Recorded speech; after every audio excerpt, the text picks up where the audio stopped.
What's up, everybody? I'm Lenny Kaiser, Ableton certified trainer and founder of Sequence 1 Music School.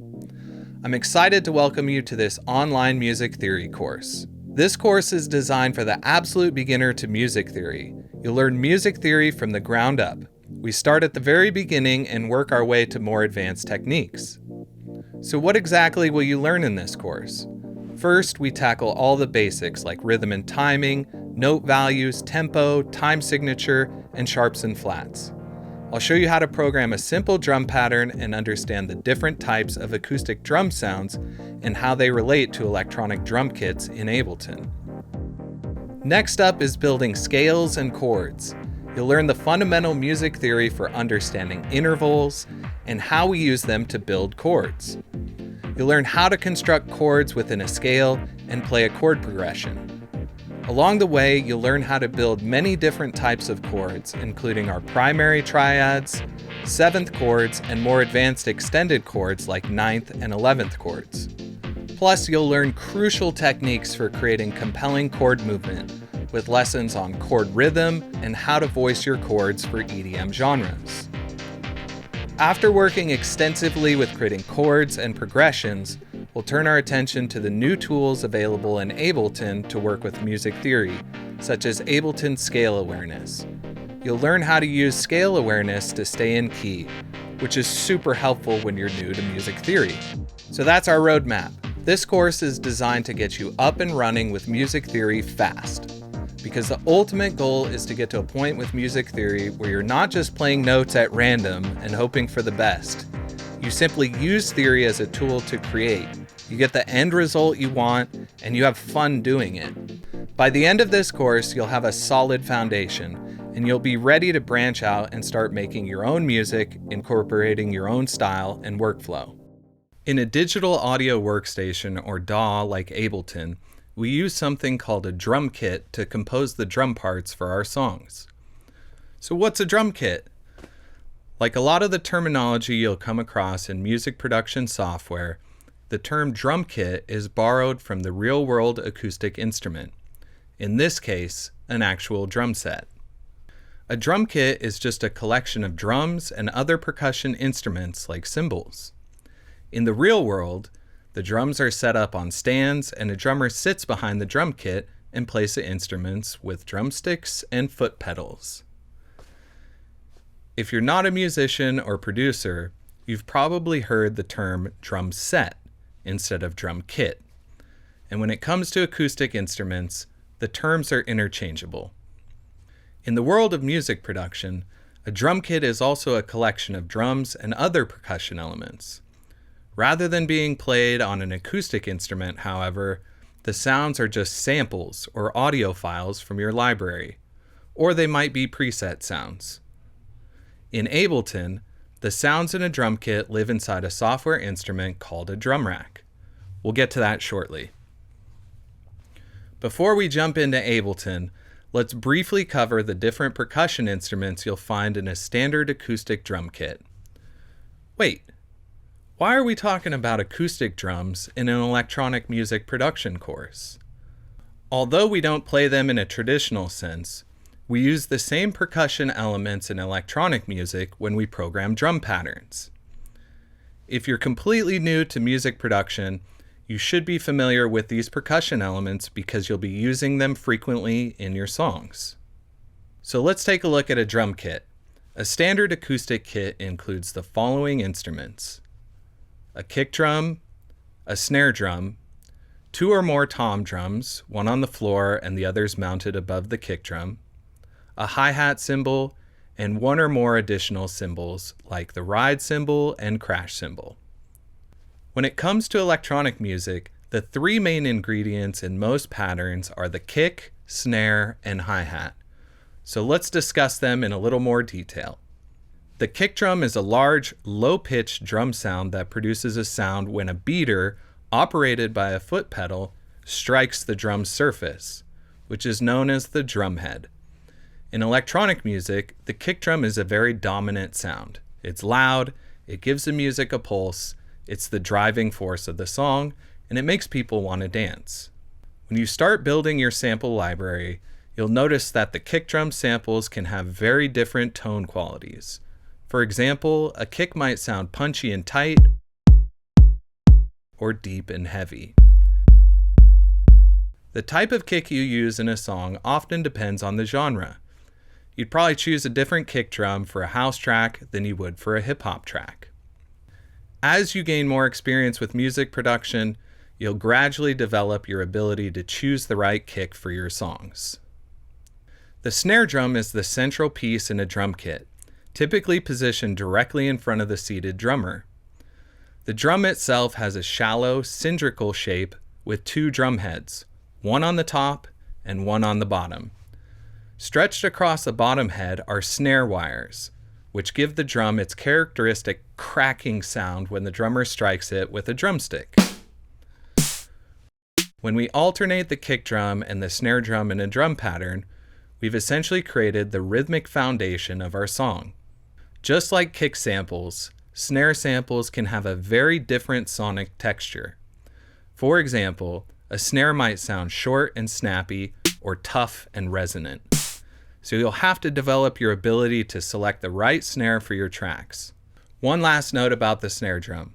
Sometimes drummers strike the rim and head of the snare drum simultaneously when they're playing. This produces a sharp sound called a rim shot that's used to accentuate the basic rhythm. You'll definitely run across rim shot sounds if you're downloading drum sample packs or playing with Ableton's presets. Let's move on to the hi-hat.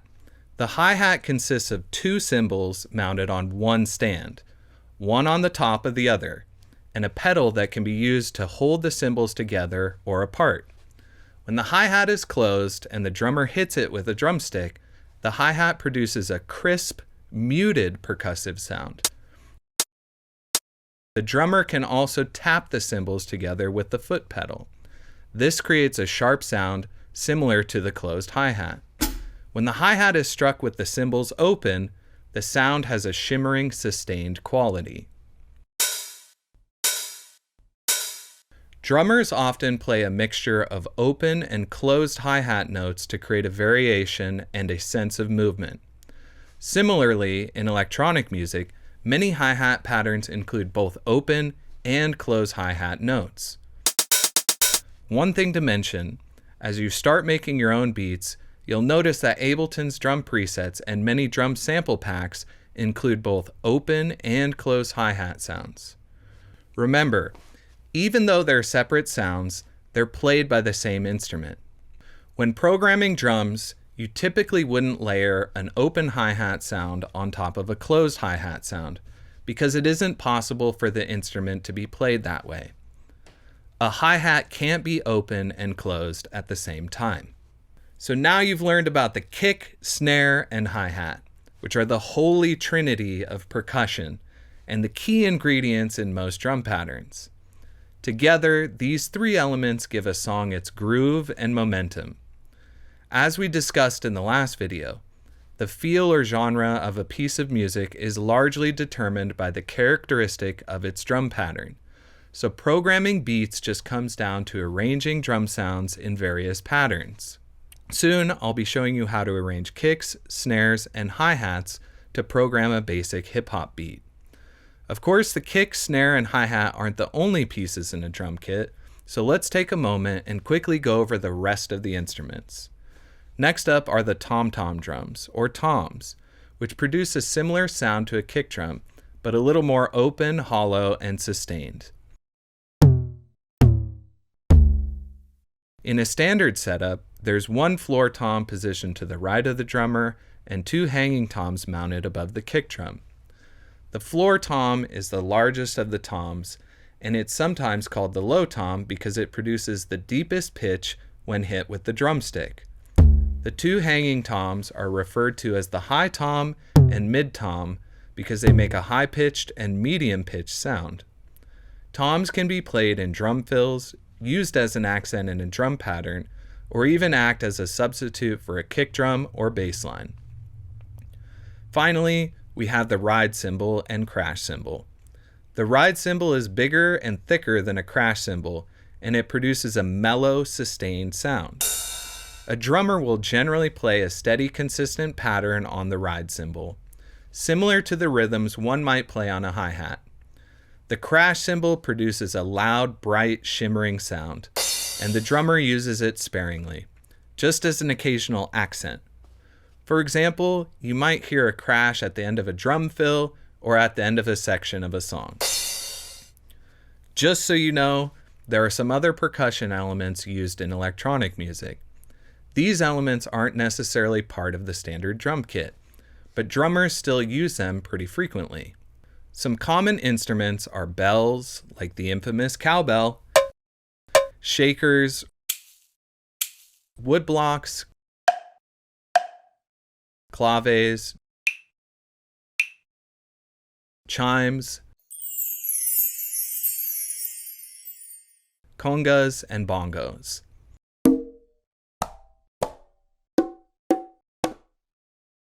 Some producers and sample pack publishers even record random sounds from the environment that function as unique percussion elements. These are called found sounds, and they can be sampled from just about any object in the real world. Rattling coins, striking objects with a hammer, thumping on bottles, jingling keys, or clanging cash register drawers. After you've learned how to program drums with standard instruments, feel free to experiment with other percussion elements to add some variety to your sonic palette. Rhythm is the essential ingredient in all music, and it refers to the way sounds are arranged as they move through time. When you listen to music, you instinctively nod your head or tap your foot or clap your hands. That's because the sounds in the song are set to a consistent rhythmic pulse, which is known as the beat. You can combine any sounds you want to make a song, but if there isn't any underlying rhythm to the sounds, there is no music. As you can imagine, drums serve an important purpose because they provide a song's beat, a repeated rhythm that creates the groove, timing, and momentum of a piece of music. This repeated rhythm is known as a drum pattern, and the feel of a song is largely determined by the characteristics of that pattern. For example, a basic hip-hop drum pattern is different than a house drum pattern, or a drum and bass pattern. Essentially, programming beats just comes down to learning how to arrange drum sounds in various patterns. In the next video, we'll talk more about the characteristics of the drum patterns in different genres, but right now we need to go over some rhythm and timing basics. Our first topic is time signature. To kick off our discussion of time signature, let's play a song we can use as an example.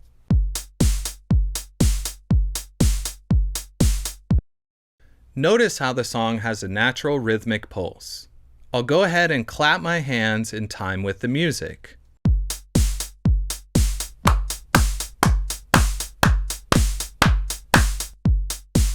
Okay, in musical terms, what do these rhythmic pulses equate to? Each of these pulses is a beat, and a group of beats make up a bar of music. A bar is just a unit of measurement that helps us divide music into manageable chunks that are equal in time length. As producers, we compose bars of music, and then we combine groups of bars together to create an entire song.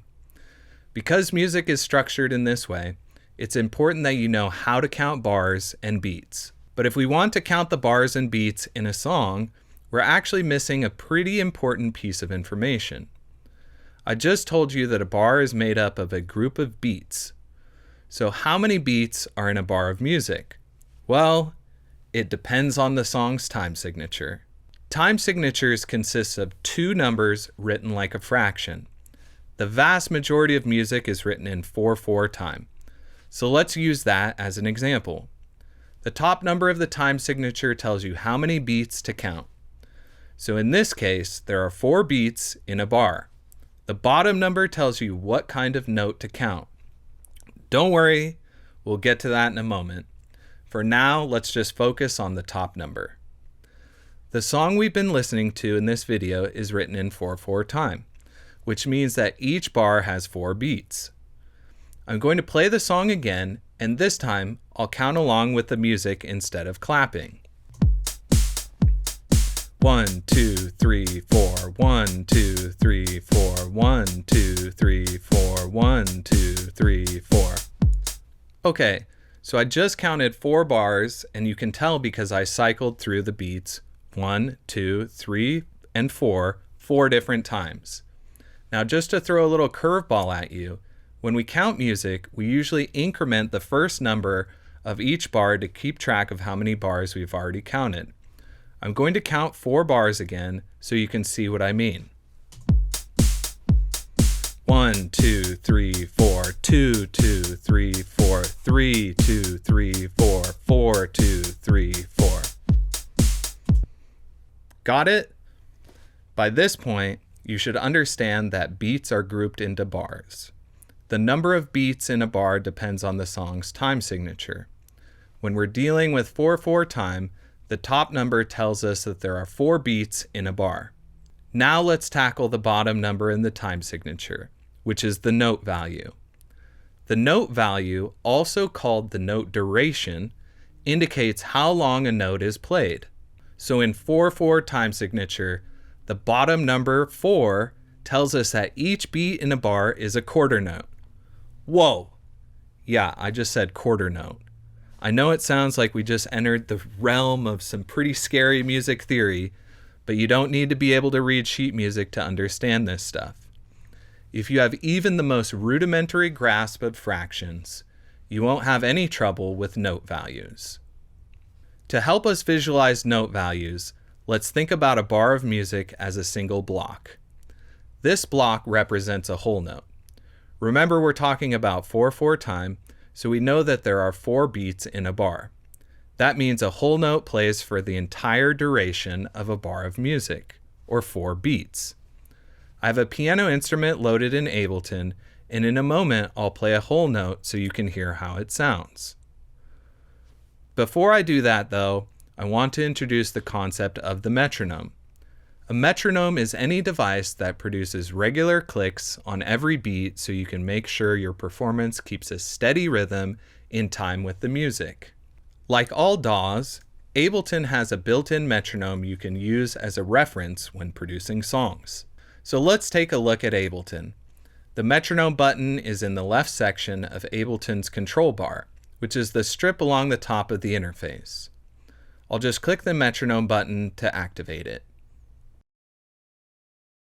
Notice here that our project is already set to 4/4 time. Ableton defaults to that time signature because it's by far the most common. Now when I hit the play button, the metronome will click on every beat. If you listen closely, you'll hear that the first click of each bar sounds a little different than the other 3 clicks. I'll go ahead and count along with the metronome. 1, 2, 3, 4, 2, 2, 3, 4, 3, 2, 3, 4, 4, 2, 3, 4. Whee! Okay, now that the metronome is on, you'll have a better feel for the note values we're about to cover. And we'll tackle those note values in the very next video. Alright, let's continue our discussion of rhythm and timing. We activated our metronome, so we're ready to talk about the most common note values. We're starting with a whole note, which lasts the entire duration of 1 bar, or 4 beats. I'm going to start the metronome and then play a series of whole notes with the piano instrument. Feel free to count along if you want to practice.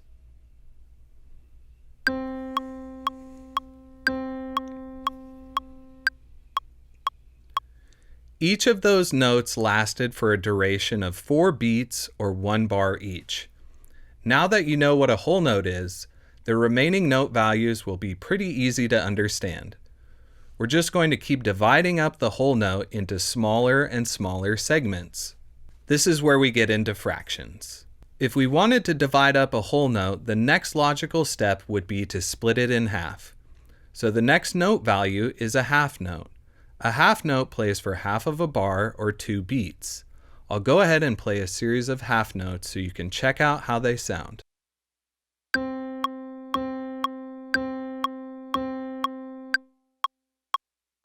So each of those notes lasted for half of a bar or 2 beats. Okay, now that we're familiar with half notes, let's do some more fractions. Yay, fractions? If we divide up both of the half notes, what do we get? You guessed it, 4 quarter notes. A quarter note plays for 1/4 of a bar, or a single beat. I'll play some quarter notes so you can hear how they sound.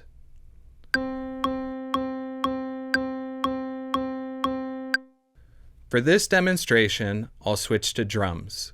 It's just a little bit easier to hear the difference between whole notes and half notes with an instrument that plays longer sustained sounds, like the piano.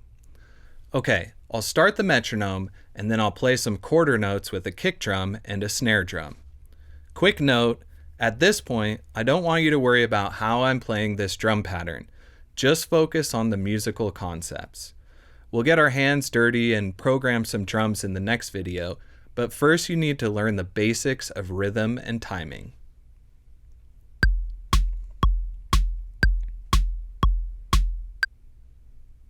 Each of those notes lasted for 1/4 of a bar, or a single beat. When you're making a song, quarter notes are a common note value for drum sounds and percussive elements, but music would get pretty boring if that was the shortest possible duration for notes. Thankfully, we can divide quarter notes into even smaller segments. Let's look at our bar of music again. If we split the quarter notes in half, we get eighth notes. An eighth note plays for half of a beat, or 1/8 of a bar. But wait a minute.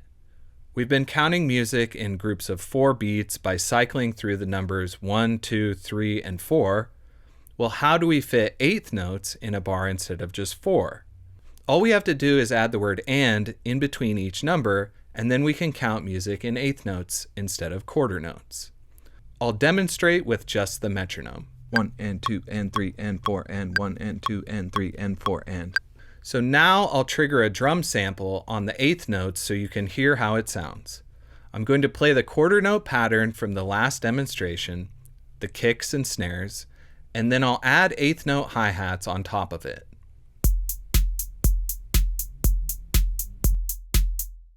So each of those notes lasted for 1/8 of a bar or half of a beat.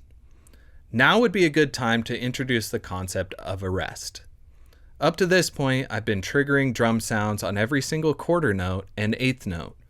But when you're programming beats, you'll often want to create some rhythmic variation in your patterns. You could do this by omitting or not playing certain notes. When you skip a beat by doing nothing, you're playing a musical rest. Now I'll play an eighth note pattern again, but this time I'll place rests or silence on the last 2 notes in each bar, the 4 and.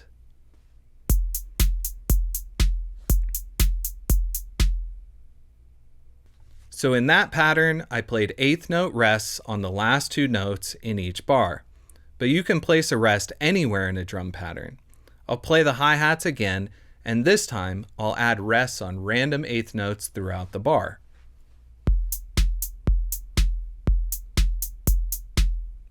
You can see how rests can create space between notes to keep a beat from sounding too monotonous. Let's introduce even more variation by tackling the next note value, which is the 16th note. By dividing up our notes into even smaller segments, we'll have even more places to place notes and rests, which will allow us to play more interesting rhythmic patterns. Let's take a look at our bar of music again. If we take the eighth notes and divide them in half, we get 16th notes. Each beat gets split into 4 notes, which means a 16th note plays for 1/16 of a bar, or a quarter of a beat. So in terms of counting music, how do we fit 16th notes into a bar? Rather than just adding the word "and" in between the beats, now we need to add the phrase "e and a." That will split each beat into 4 segments so we can count 16th notes. I'll demonstrate with just the metronome. 1 E and 2 E and 3 E and 4 E and. Now let's hear some drums playing 16th notes. I'll play a 16th note hi-hat pattern on top of the kicks and snares. Remember, compared to the 8th note hi-hat pattern, you'll hear twice as many hi-hats in each bar since we're playing 16th notes. We've doubled the amount of notes from 8 to 16.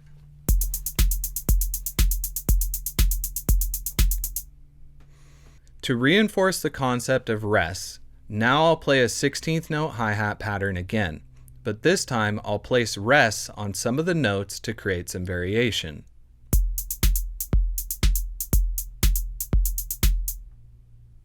So 16th notes have a very short duration, a quarter of a beat, but we could actually continue dividing up our bar of music into even smaller segments, 32nd and 64th notes. But we've covered enough note values for the time being, so let's move on before I totally fry your brain. And guess what? I have some good news. Now that you've learned about note values, we've solved the mystery of the bottom number in the time signature. Let's look at the 4/4 time signature again. As you recall, the top number in a time signature tells us how many beats are in one bar. So in 4/4 time, there are 4 beats in a bar. We've been counting from 1 to 4 a lot in this video, so you're definitely familiar with that concept by now. The bottom number is the note value, which indicates the duration of each beat in the bar. This is the basic unit of measurement for the song. It doesn't mean that we can only play that type of note. In 4/4 time, the bottom number 4 means that each beat is a quarter note. As I mentioned earlier, most music is written in 4/4 time, so all the information you just learned will be applicable to the vast majority of songs you make. And now, more good news. We're almost done with rhythm and timing, so don't bail yet. There's a light at the end of the tunnel. The last concept we need to talk about is tempo. When listening to music, I'm sure you've noticed that some songs seem slow and others seem fast. But how can we tell exactly how fast or slow a song is? That's where tempo comes in. Tempo is the speed or pace of a piece of music, and it's measured in beats per minute or BPM. We'll look at a couple examples of tempo in a moment. As producers, it's important to understand tempo because we need to set the BPM of a song when we start making a beat. Of course, you can make adjustments to the tempo as you work, but it helps to know the approximate BPM range for your song. Why does tempo matter? As you know, there are many different genres of electronic music: house, hip-hop, trap, drum and bass, techno, and the list goes on and on. Well, one of the stylistic differences between musical genres is tempo.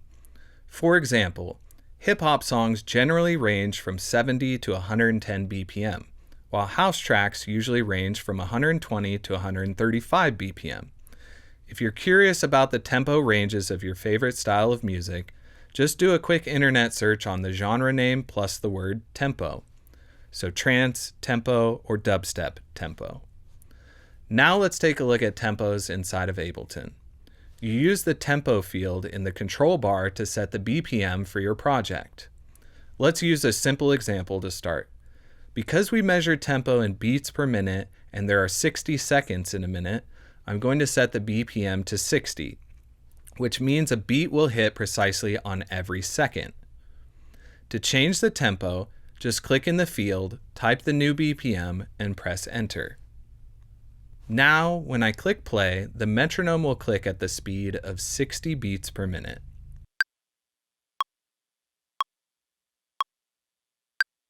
Pretty slow, right? Let's try doubling the BPM to 120, which means we'll be squeezing twice as many beats into the span of a minute. Since we changed the tempo from 60 to 120, the project plays at exactly twice the speed. So the higher the tempo, the faster the song. And that's all you need to know about tempo and BPM. So congratulations, you survived your first rhythm lesson. In the next video, you'll learn about the various percussion elements commonly used in electronic music. Now that you're familiar with the concept of a drum kit, let's talk about how all of this applies to electronic music and then start making a basic hip-hop beat. When you work on a song in Ableton, you go through the process of selecting the different drum sounds you want to use in your track. This collection of percussion samples is called a drum kit, and Ableton has a few built-in kits you can use for making beats. These kits are presets modeled after classic drum machines like the Roland 808 and 909, so they include sounds that were sampled from those instruments. In this video, we'll be using Ableton's 808 drum kit to program a basic hip-hop beat. You can also create your own custom drum kits in Ableton. So let's take a look at Ableton's built-in drum kits. In Ableton, the sounds in a drum kit live inside an instrument called a drum rack. So the built-in kits are drum rack presets. Let me show you what I mean. Okay, I'm going to start by selecting Instruments in the browser because I want you to see that the drum rack is listed here as a device. So the drum rack is just one of many native Ableton instruments you can use when you're making a track. But what exactly is a drum rack?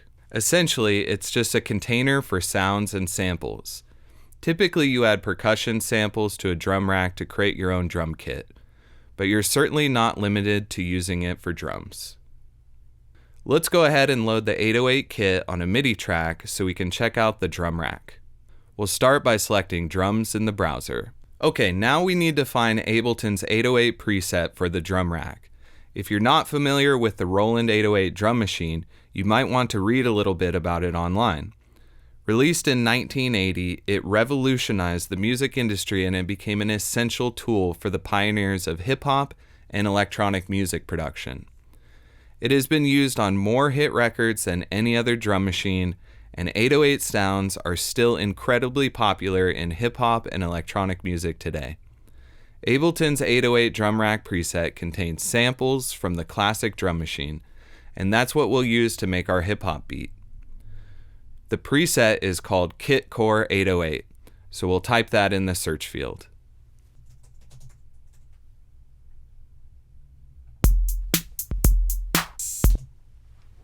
And there it is. Let's go ahead and add the preset to one of our tracks.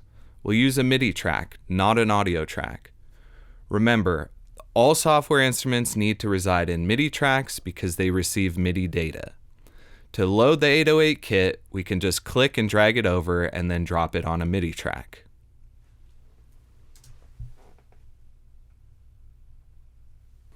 After we load a device onto a track, whether the device is an instrument, rack, or effect, we can see it in this section at the bottom of the screen, which is called Device View. You can add more than one device to a track, so Device View will display all of the selected track's devices. Right now, this track just has one device, a drum rack. If I click the blank MIDI track next to the 808 track, we won't see anything in Device View because we haven't loaded a device on the track. If this is your first time using an Ableton device, you might be feeling a little overwhelmed by all of the controls down here in Device View. I mean, look at this. Look at all this stuff, boxes and knobs and tabs and parameters. Clearly there's a lot going on inside a drum rack. That's because a drum rack is a special kind of device that lets you combine multiple instruments and effects into one giant super instrument. As it happens, the 808 preset contains quite a few sections of effects and controls. Luckily, we don't need to go over all these sections right now. We only need to talk about the first one, the pad view, which displays the drum rack pads. So I mentioned earlier that a drum kit in Ableton is just a collection of percussion samples you want to use in a project. Well, the pads in the drum rack are the containers for your samples. Because we loaded the 808 preset, the pads are already loaded with drum sounds that we can use to program a beat. As you can see, the 808 kit contains samples of the percussion instruments we just went over: kick, snare, closed hi-hat, open hi-hat, rim shot, low tom, mid tom, high tom,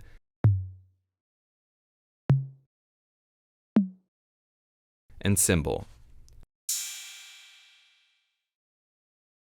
Okay, we have drum sounds loaded in a drum rack, and now we're ready to create the actual drum performance by programming a basic beat. So what do we need to do first, and where do we store musical performances in Ableton? That's right, in clips. Clips contain musical material like drum patterns, melodies, and vocals. So in order to program our beat, first we need to create a clip on the 808 track for our new content. The quickest way to add a new clip is to double-click one of the empty clip slots.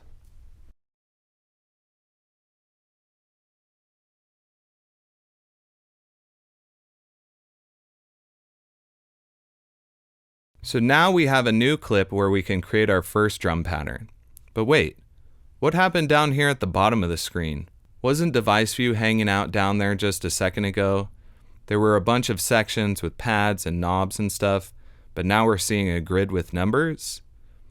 That's because this section actually serves two purposes. Basically, it has a split personality. If you double-click the name of a track, the section displays the device view. However, if you double-click a clip, it displays the clip view, which lets you edit the contents and properties of that particular clip. As you're working in Ableton, obviously you'll need to switch back and forth between clip view and device view. Sometimes you'll want to edit one of the clips on a track, and sometimes you'll need to access the track's devices. The easiest way to toggle between the two views is by pressing Shift plus Tab on your keyboard.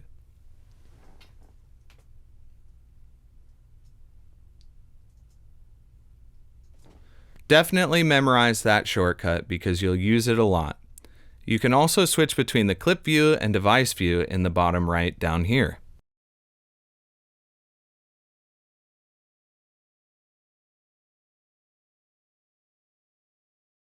Okay, so we have our blank clip ready to go.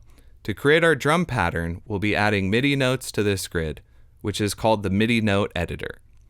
The MIDI note editor has a horizontal and vertical axis. The vertical axis of the MIDI note editor is the piano roll, and it displays all the samples from the pads in our drum rack. Let's expand the MIDI note editor so we can see more of the piano roll. Just hover your mouse over this divider until the mouse cursor changes, then click and drag to resize. Now you can see a little better. So the vertical axis displays all the sounds that are loaded in our drum rack. The numbers along the top represent our musical timeline. Basically, it's a ruler that displays bars and beats. When you manually create a new clip, the default length is 1 bar. This project's time signature is 4/4, so there are 4 beats in 1 bar. The 1 on the timeline corresponds to beat 1, 1.2 is beat 2, 1.3 is beat 3, and 1.4 is beat 4. I'll activate the metronome and play the clip so you can see that the clicks land on those beats. 1, 2, 3, 4, 1, 2, 3, 4. So what are all the numbers in between beats 1, 2, 3, and 4? This is where we get to put all of our newfound knowledge about note values to work. The lines in the MIDI editor's grid correspond to note divisions. Right now, the grid divides this bar of music into 16 segments, which means the grid is set to 16th notes. Remember, we count 16th notes by saying 1 eanda, 2 eanda, 3 eanda, 4 eanda. So these lines in between beats 1, 2, 3, and 4 represent the E and notes. 1 E and 2 E and 3 E and 4 E and Obviously, we won't always want to program beats in a 16th note pattern. We can change the grid to a different note division, which is also referred to as the grid's resolution. So right now, we're looking at 16th notes, and here's a quick tip. You can check up here in the corner of the editor to see the current grid resolution.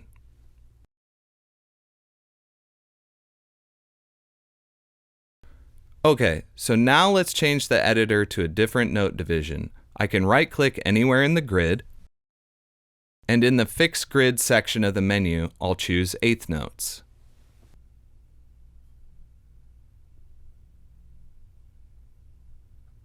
Now our bar of music is split into 8 segments, So we're looking at eighth notes. We count eighth notes by saying 1 and 2 and 3 and 4 and.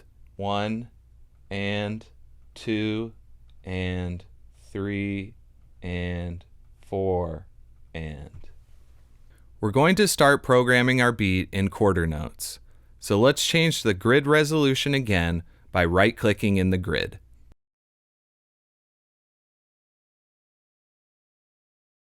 Now our bar of music is split into 4 segments, and the lines correspond to beats 1, 2, 3, and 4, which are quarter notes. To program our drum pattern, we'll be positioning MIDI notes on the grid along this timeline of beats. I told you earlier that a song's drum pattern gives it a certain feel and often defines its genre. So what's the basic pattern for a hip-hop beat? Where do we put our notes on the timeline? Let's start with the kick drum. But before we do that, let's change our project tempo to something a little more appropriate for a hip-hop song, like 95 BPM.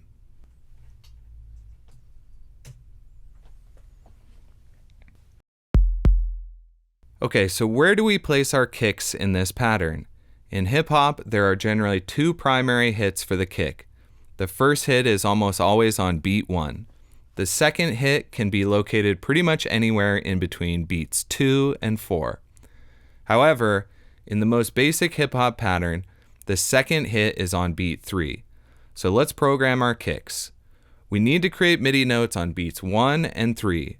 All we have to do is double-click in the grid where we want the notes. So in the kick 808 row, I'll double-click in the first column to create a note at the 1 on the timeline. And I'll add another one in the third column to add a note at beat 1.3 on the timeline. Now let's move on to the snares. The most common primary hits for the snare are on beats 2 and 4. To add these MIDI notes, we just need to go to the snare 808 row and double-click in the second and fourth column. Okay, we have the foundation of a basic hip-hop pattern. Let's listen to what we have so far. I'll play or launch this clip using the triangular button, which is called the clip launch button.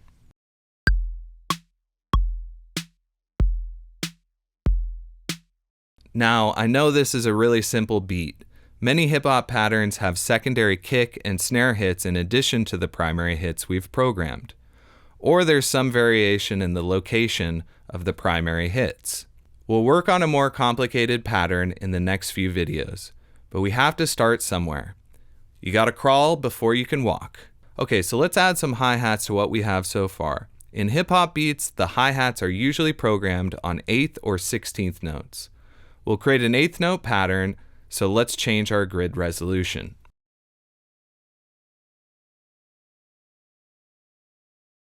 Now we need to go to the hi-hat closed 808 row and add MIDI notes in every column to get 8th note hi-hats.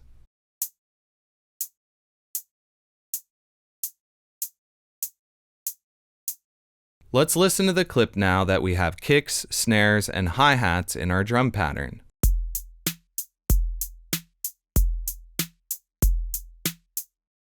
Congratulations, you just made your first beat in Ableton.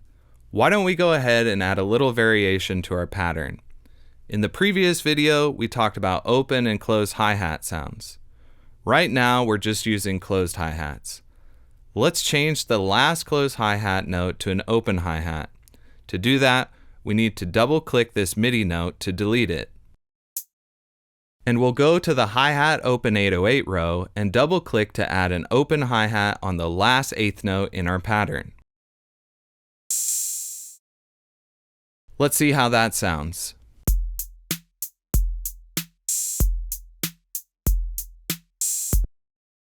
That gives our basic pattern a little more flavor. Now let's change our grid resolution to 16th notes and add some secondary kick and snare hits.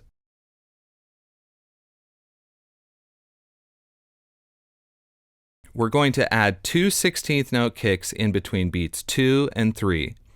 So if these notes are 2E and we want to create notes on 2E and 2 Now let's add one more snare hit.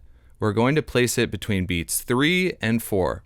So if these notes are 3, E, and we want to create our 16th note snare on the 3 and. Let's listen to our clip again.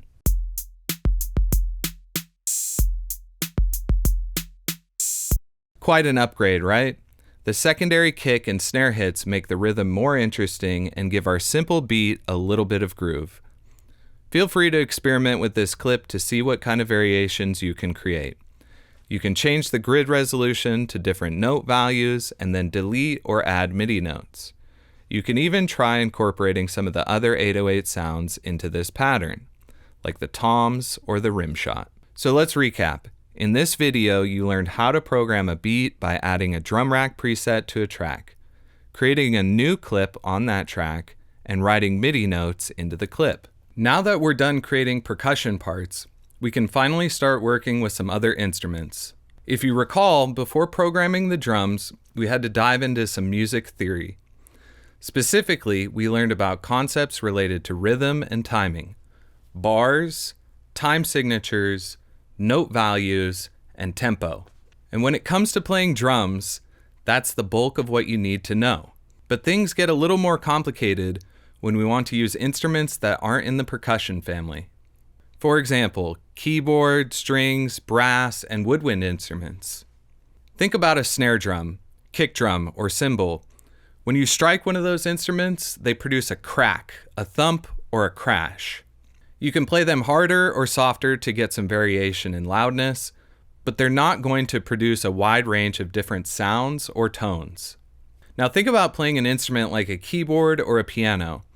If I press the key on the far left end of the keyboard, the instrument produces a low-pitched tone.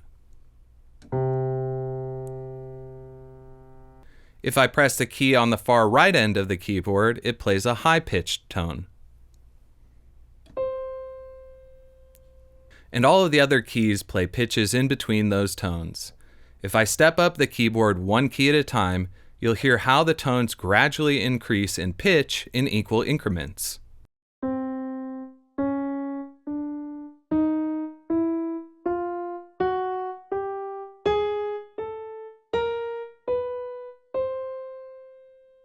So if a standard piano keyboard has 88 keys, then there are 88 possible tones or pitches you can play. Why does all this stuff about pitch matter? And why didn't we need to talk about it when we programmed our drum patterns? Well, many percussion instruments are non-pitched or unpitched. They're used to maintain rhythm and provide accents. Like I mentioned earlier, a cymbal makes a crashing sound if you strike it, but that sound doesn't really have a discernible pitch. But if an instrument produces tones at differing pitches, like a piano or guitar, you have to know how to combine tones together so they sound good.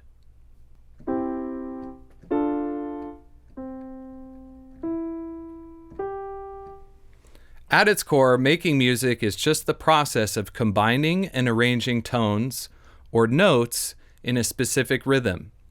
That's the basis of writing melodies, chords, and bass lines. So what's this magic formula?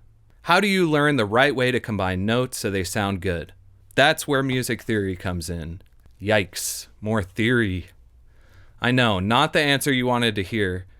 Many of you probably think music theory is about as fun as a calculus test or a DMV appointment. Music theory gets a bad rap because it's usually presented in a boring way. And let's face it, anything with the word theory in it automatically sounds dull and difficult, which sends most people running for the hills. And you might even think that theory sucks the life out of music. Art isn't about rules, man. So why learn this stuff?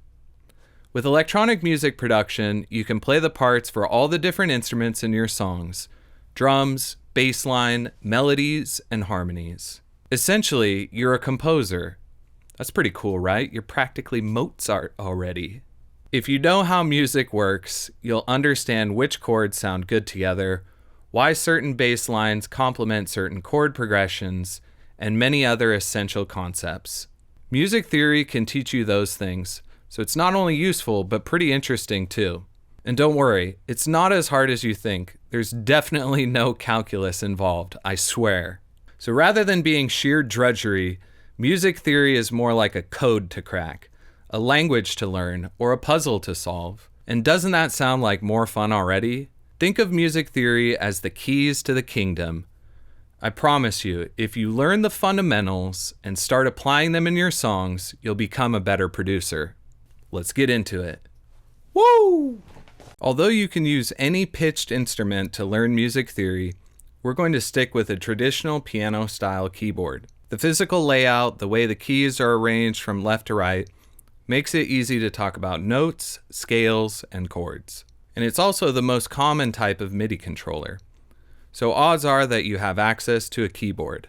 If you want to follow along with me, you'll need to load the grand piano sound in your Ableton project. And even if you don't have a controller with a keyboard, go ahead and load the grand piano sound anyways. We'll be using it later when we write our chord progression. To load the grand piano, we first need to find the sound. We can just use the search shortcut Command F on a Mac or Control F on a PC to place our cursor in the browser's search box. Now we can type grand piano in the search box to see all the matching results. Here's the sound we're looking for, grandpiano.adg. I'll addition the sound to give you a preview. Yep, that's the grand piano. Now we just need to add the sound to a blank MIDI track. But there isn't a blank MIDI track in our project. Let's add a MIDI track using the Create menu. We'll click Create and then Insert MIDI track.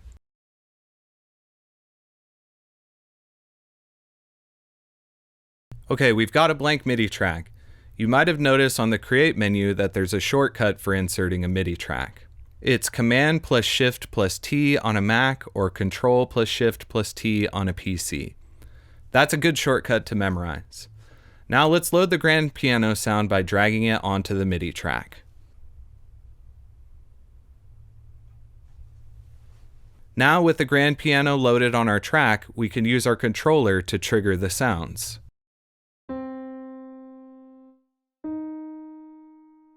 Alright, let's get back to those tones we were playing on the keyboard. I showed you how we can play a low-pitched tone down here, a high-pitched tone up here,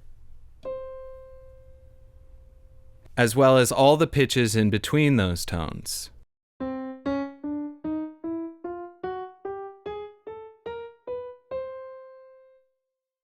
So we know that the keyboard produces tones in a wide range of pitches. But what exactly is pitch? Well, pitch is a property of sound, and a sound's pitch, how high or low we perceive it to be, is determined by the sound's frequency. Okay, so what's frequency then? Well, let's back up a little bit and talk about sound. The first thing you need to understand is that all sound is just vibration, or the movement of air. If you've ever played music out of speakers at a loud volume, you might have noticed that the cones in the speakers are physically moving. They create pressure changes in the air, which produces sound. Think of it this way. You can imagine sound as a rock you throw into a still lake. You see the ripples of the water travel outwards in waves from where the rock struck. The same thing is happening with sound in the air.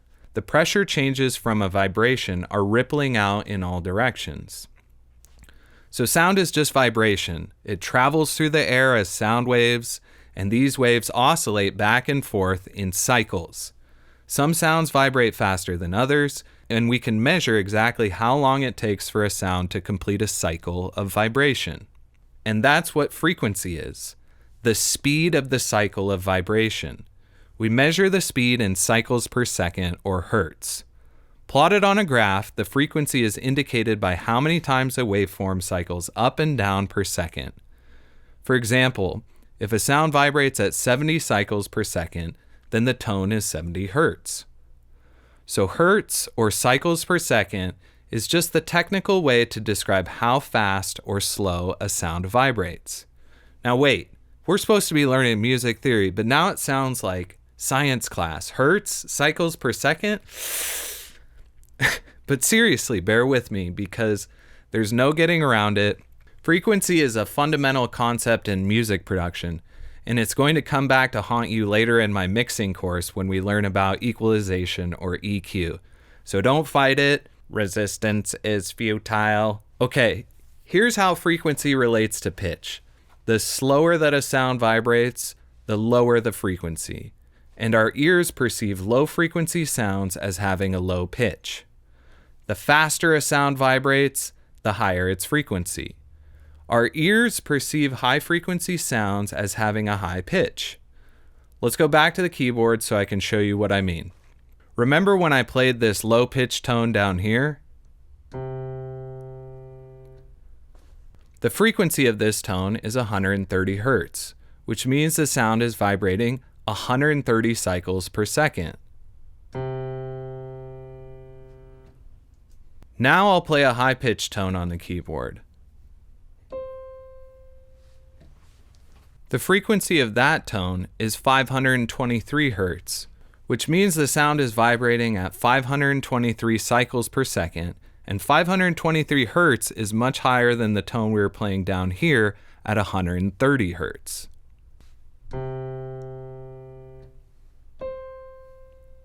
Here's what you should understand at this point.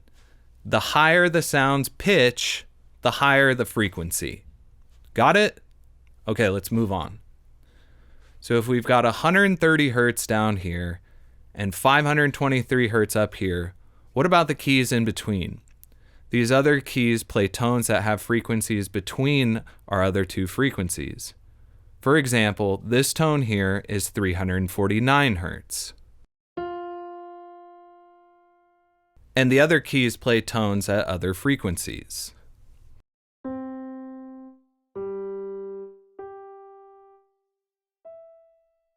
At this point, you might be thinking, crap, do I have to memorize the frequency of all the pitches on a keyboard? Thankfully, no. Obviously, referring to each of those tones by their frequency in Hertz isn't the most intuitive way to work. To make things a little easier, we use the first 7 letters of the alphabet, A through G, to refer to musical pitches or notes. Each white key on the keyboard corresponds to one of those notes. A, B, C, D, E, F, and G. So which notes are which, and how do we map the 7 letters onto the keys? If you look at the keyboard, you'll notice a pattern. The black keys are arranged in groups of 2s and 3s, and the pattern repeats. The white key to the left of the 2 black keys is always C. The white key to the left of the 3 black keys is always F. And you can fill in the rest of the notes based on those locations. So we have C, D, E, F, G, A, B. Then we just repeat the pattern. C, D, E, F, G, A, B, C, D, E, F, G, A, B, C. 2 black key group, C. 3 black key group, F. 2 black key group, C. 3 black key group, F. But wait a minute, didn't we just learn that each of these keys plays tones at different frequencies? So how can this key be C, but these keys are also C? To answer that question, we need to tackle a fundamental concept in music theory: intervals.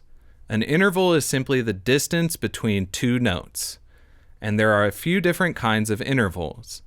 The first interval we're going to talk about is the octave. You might have noticed that the word octave contains the prefix oct, as in octagon, which means we're dealing with the number 8. If I start on C and count up 8 notes, degrees actually, but we'll get to that later, on the white keys, 1, 2, 3, 4, 5, 6, 7, 8.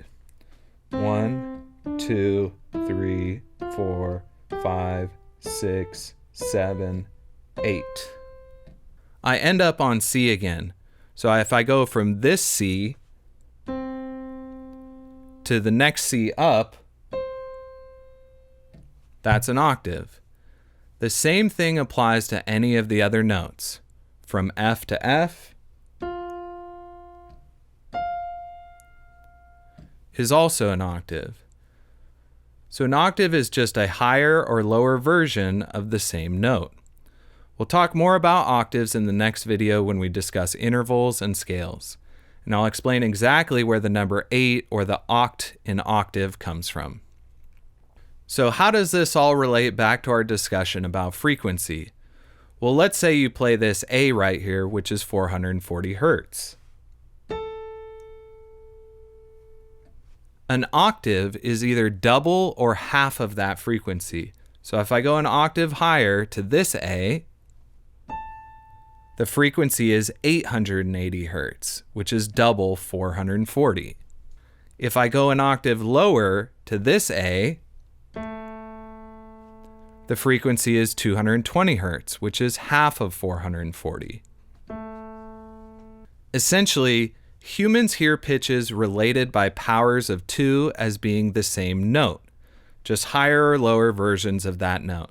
So we perceive it as the same note, but at a different pitch. Wait, isn't that kind of confusing? If there are multiple C's on the keyboard, how do we refer to these octaves in a way that specifies which version we're talking about, high or low? Well, the lowest C on the piano keyboard is notated as C1. The next C is C2, then C3, then C4, etc. The same applies to other notes as well. Remember this style of notation because you'll see it again in Ableton's MIDI editor in an upcoming video. Okay, hopefully all this music theory hasn't melted your brain yet, because now it's time to throw a little curveball at you. So far we've just been talking about the white keys on the keyboard, and there are a lot of black keys too. And if you count both the black and white keys, there are 12 notes in an octave.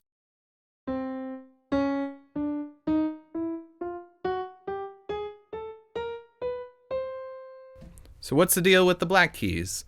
If the white keys represent the letters A through G, then how do we refer to the notes in between them? The black keys are called sharps and flats, and they modify the white keys. Each black key is lower or higher in pitch than its adjacent white key. Let's start with sharps. A sharp raises a note to a higher pitch. So if I play C, then the black key to the right of C is C sharp. Let's look at another example.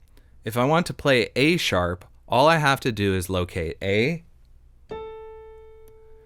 then go to the black key to the right of the A. And that's A sharp. I want to point out that when we raise a note, we're always heading towards the right because the pitches get higher the further up the keyboard we go. Now let's move on to flats. A flat lowers a note, which means we'll be heading toward the left side of the keyboard. Let's go ahead and find G flat. First, I'll locate G on the keyboard.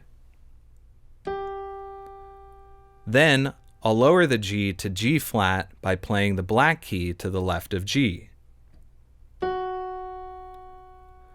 So that's G flat, and if I want G sharp, all I have to do is play the black key to the right of G.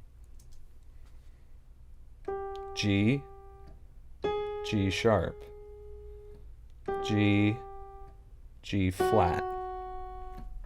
Let's look at one more example of a flat. Why don't we find D flat on the keyboard? First, I'll locate D.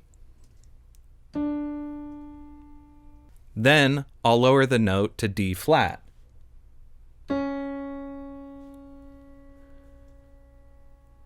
Now hang on, didn't I just tell you the name of that black key is C sharp? Well, actually it's both C sharp and D flat. The black keys can be a sharp or a flat depending on whether you need to raise or lower a note. Just to emphasize this concept, I'll go over each of the notes in order so you can hear them. C, C sharp or D flat, D, D sharp or E flat, E, F, F sharp or G flat, G, G sharp or A flat, A sharp or B flat, B, and C. It's definitely a good idea to start memorizing the names of all the notes. It'll take a little while to commit them to memory, but it's time well spent if you're serious about writing music. Now that you're familiar with the concepts of pitch and notes, you're ready to start arranging notes into scales, and that's what we'll do in the next video. Back when I introduced you to music theory, I asked these questions. How do we learn the right way to combine notes so they sound good? What's the magical formula? Now that we understand a little bit about notes and pitches, we can finally answer those questions.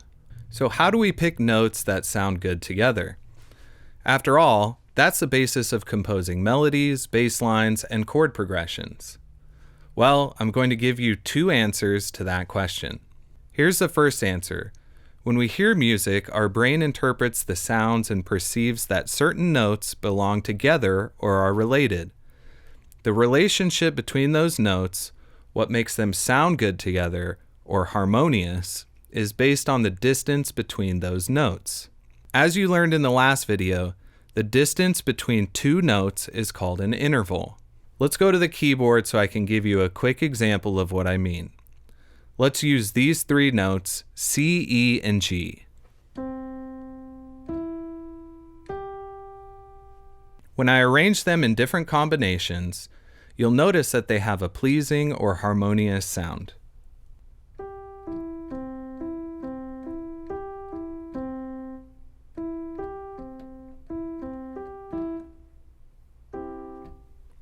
That's because these three notes are related based on their intervals, or their distance from one another. So when you look at an instrument like a piano keyboard, just know that there's an underlying code to it, and that code is based on intervals, or relationships. So I said I'd give you two answers to the question of why certain notes sound good together. Here's the second answer. Generally, notes sound good with each other when they're in the same scale. Scales arrange and give context to pitches. A scale is just a series of 7 notes in alphabetical order, usually arranged according to pitch in ascending or descending order. Well, how do you know which notes are in a scale? It all goes back to the relationships I was talking about, the distance between the notes. Scales are based on intervals, and we use different types of intervals to make different scales.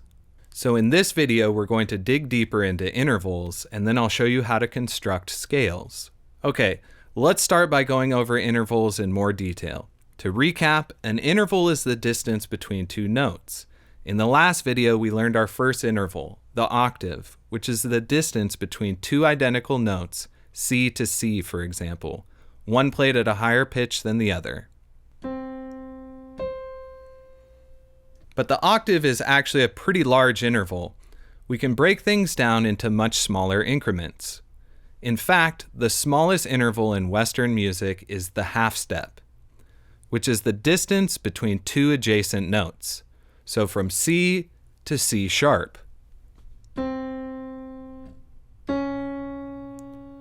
Is a half step. And from E to F is a half step.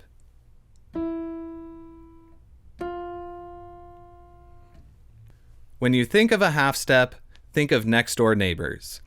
If notes are adjacent, you're dealing with a half step. And just to throw a little more jargon at you, half steps are also called semitones. That's important to remember because you'll see the term semitone used in some of Ableton's devices, and it's abbreviated as T. Now let's go back to the sharps and flats we talked about in the last video, because they're actually related to the concept of half steps. You learned that a sharp raises a note, for example, from D to D sharp.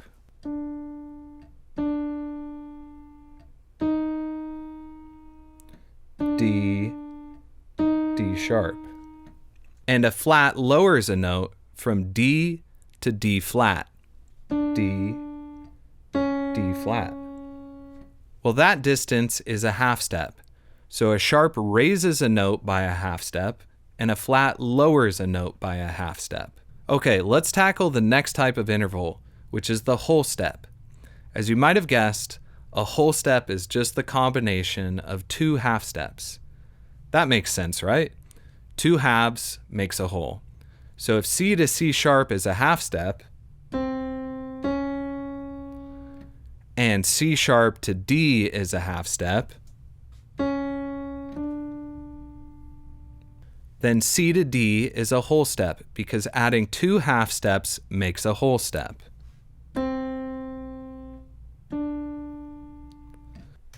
Let's do one more example. We'll start with B flat. From B flat to B is a half step because they're adjacent notes.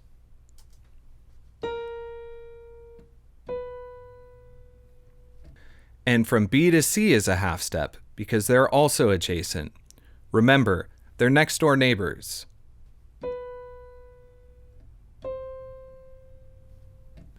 So that means from B flat to C is a whole step.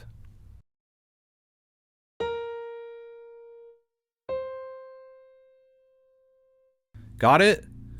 See, that wasn't too bad. We'll talk about a few other types of intervals later in this video. Believe it or not, now that you understand half steps and whole steps, we're ready to crack the code of constructing scales. If you're new to music theory, the idea of learning scales might seem a little complex or intimidating. At some point, in a TV show or movie, I'm sure you've seen footage of someone practicing at the piano, playing scales like a bad man. Well, you don't have to be a concert-level performer to understand the concept of scales. In fact, if you can count, you can figure out scales.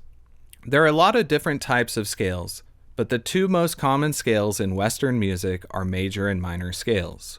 Most of the music you probably listen to is composed using a major or minor scale. So those are the scales we're going to cover in this course. So how do we know which notes are in a scale?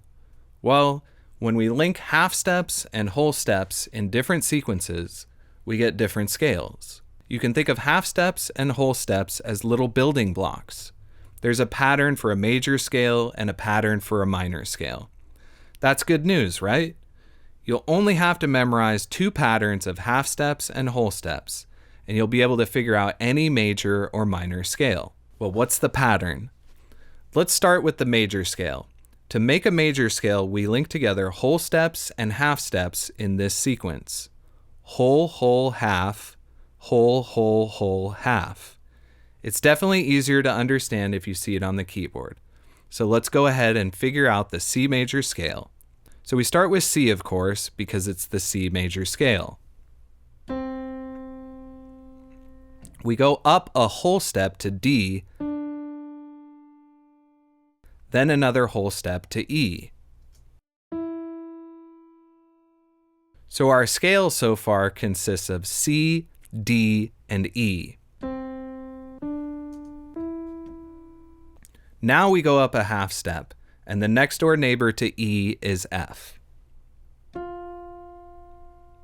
According to the pattern, now we add three more whole steps, which means the next three notes in the sequence are G, A, and B. To finish our scale, we just need to link one more half step. The adjacent note to B is C.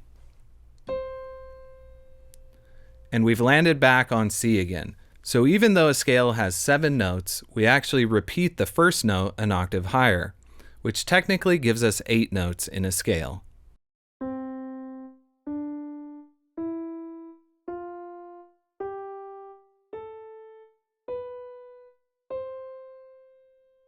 The first note in a scale is called the root note, or the tonic. So the root note or tonic of the C major scale is C. And this is related to the concept of key. We've all heard the expression, staying in key. But what exactly does that mean? Well, if we write a song using the notes in a particular scale, then that song is said to be in the key of that scale. So if I use the C major scale to write a song, then the song is in the key of C major. And hopefully now you understand what it means to be out of key. If you're playing notes in a certain scale, and then you play a note that isn't in that scale, it can have a displeasing or unpleasant sound. Now that isn't always the case. An experienced musician might use a note outside of the scale to create tension in a melody or chord progression. But if you're new to music composition, a safe bet is to stick to notes in one particular scale. Let's listen to an example. I'll play a melody using the notes in the C major scale, and then I'll throw in a sharp or a flat, which aren't in the scale.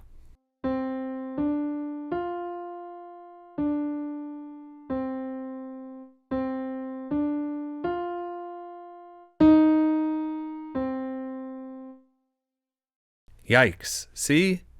Your ears could just tell that something was a little bit off. When you think about it, it's pretty amazing that our brains can perceive when notes are related to one another and when they aren't.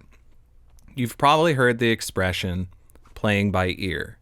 When someone can play an instrument skillfully without any formal training in music theory, it's because they have a deep and internalized sense of these musical relationships and patterns.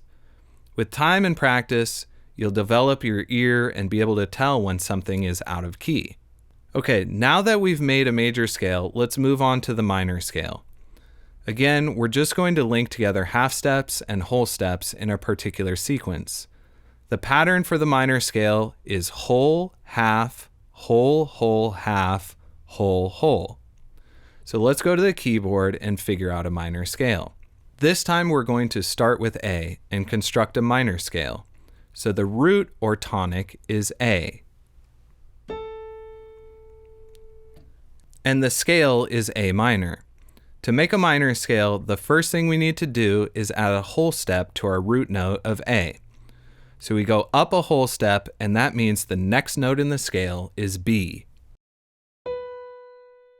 Now we add a half step, which gives us C. Then we add 2 whole steps, so now the scale includes D and E.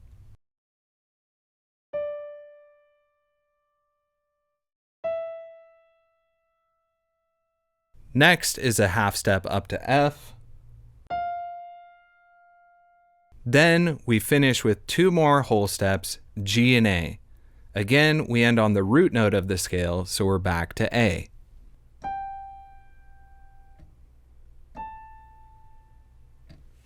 So here's the A minor scale.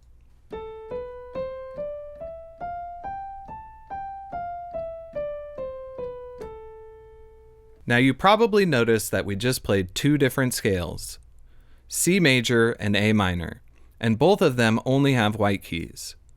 When you're learning music theory, those scales are easy to remember because there aren't any sharps or flats. The other scales do have sharps and flats though. If you'd like to learn some of the other scales, you can try figuring them out on your own using the patterns we just went over.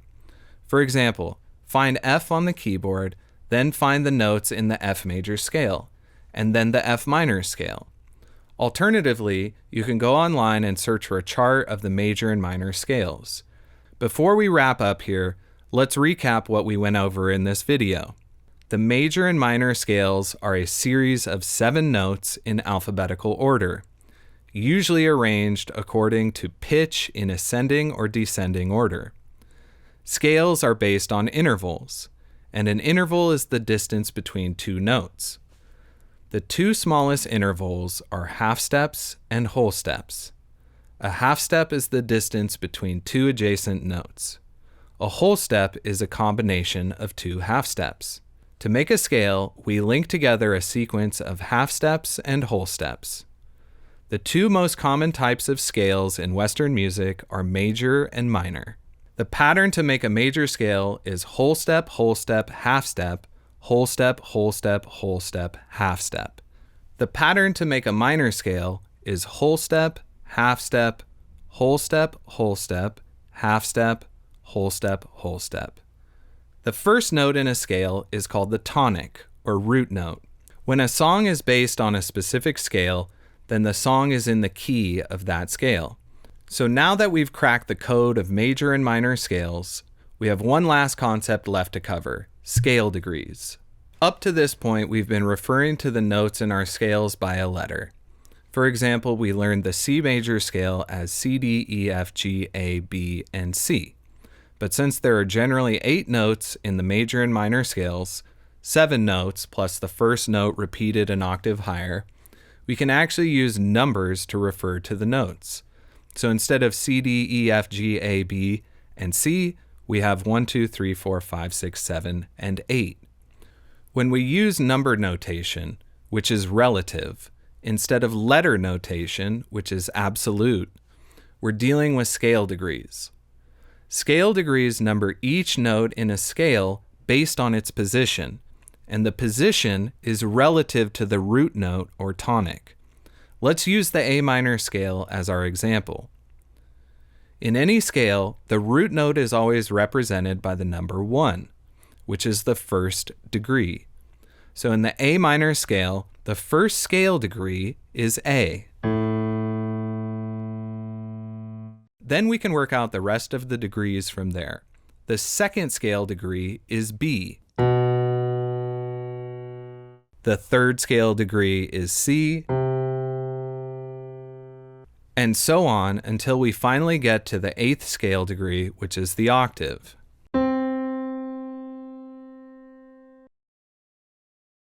And that's where the oct in octave comes from. The octave is the 8th scale degree. The important thing to remember is that scale degrees are relative. We can apply them to any scale. We're working in A minor right now, so the 5th scale degree is E. To figure that out, I just start on the tonic, which is the 1, and then count up to 5. 1, 2, 3, 4, 5. A is 1, B is 2, C is 3, D is 4, E is 5.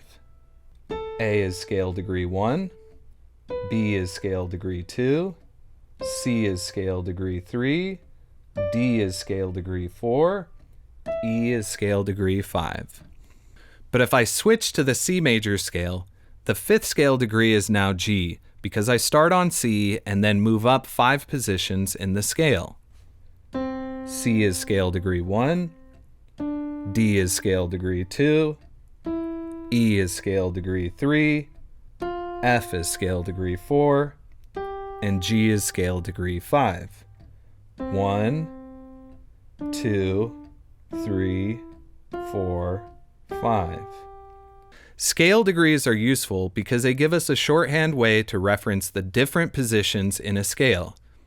And we'll apply what we've learned about scale degrees in the next video when we start writing chord progressions. The last thing I want to mention is related to intervals. Don't worry, I'm not going to throw more information at you. I know we've covered a lot already, and your brain is probably drowning in music theory by now. But here's something you absorbed without even realizing it. Because you understand scale degrees, you inadvertently learned more intervals as well. Before we wrap up here, let's recap what we went over in this video. We can use scale degrees to refer to the positions in a scale using numbers instead of letters. Okay, we're finally done with intervals and scales. Congratulations, you survived another dose of music theory.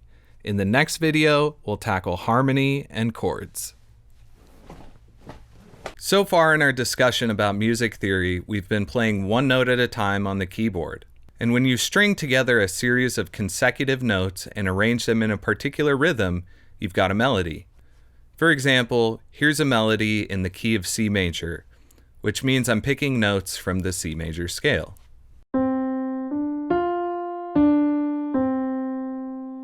Although melodies are substantial enough to stand on their own, typically you'll accompany a melody with a harmony.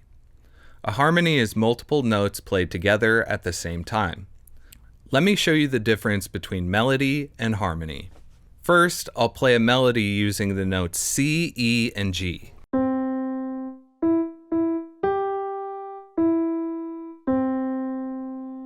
Now here's a harmony with those same notes. When we talk about harmony, generally we're talking about chords. A chord is a group of notes played at the same time. Chords have to contain at least 2 notes, but they typically have 3 and sometimes more. It's important to know that not all instruments can play chords. Here are a few of the instruments that can: piano, organ, guitar, violin, and cello. So basically we're talking about instruments with keyboards or strings. Let's go ahead and play a chord on the keyboard. First, put your thumb on C. Then put your middle finger on E. And finally, put your pinky on G. Notice that your hand is making a particular shape. It's sort of like a tripod or a 3-pronged claw. Get comfortable with this shape because you'll be using it to play all the chords I show you in this video. Now that your fingers are in position, press down to play all 3 notes at one time. Congratulations, you just played your first chord. Easy, right? Well, obviously there's a little more to it than that. How did I know to pick these 3 notes? Why do they sound good when combined to make a chord? It probably won't surprise you to hear that the answer, once again, is intervals, or the distance between the notes. You build chords based on certain intervals. But here's another question. Once you know how to build chords, how do you know which chords sound good together? The answer is scales. We know which chords can be combined to make a harmony based on the scale we're using. So in this video, we're going to learn how to build chords, and then I'll show you how to string together a series of chords, which is called a chord progression.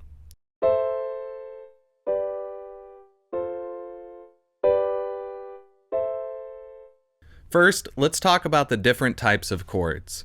There are a bunch of them, and since this is just an introduction to music theory, we're going to stick to the 2 most common types, major chords and minor chords.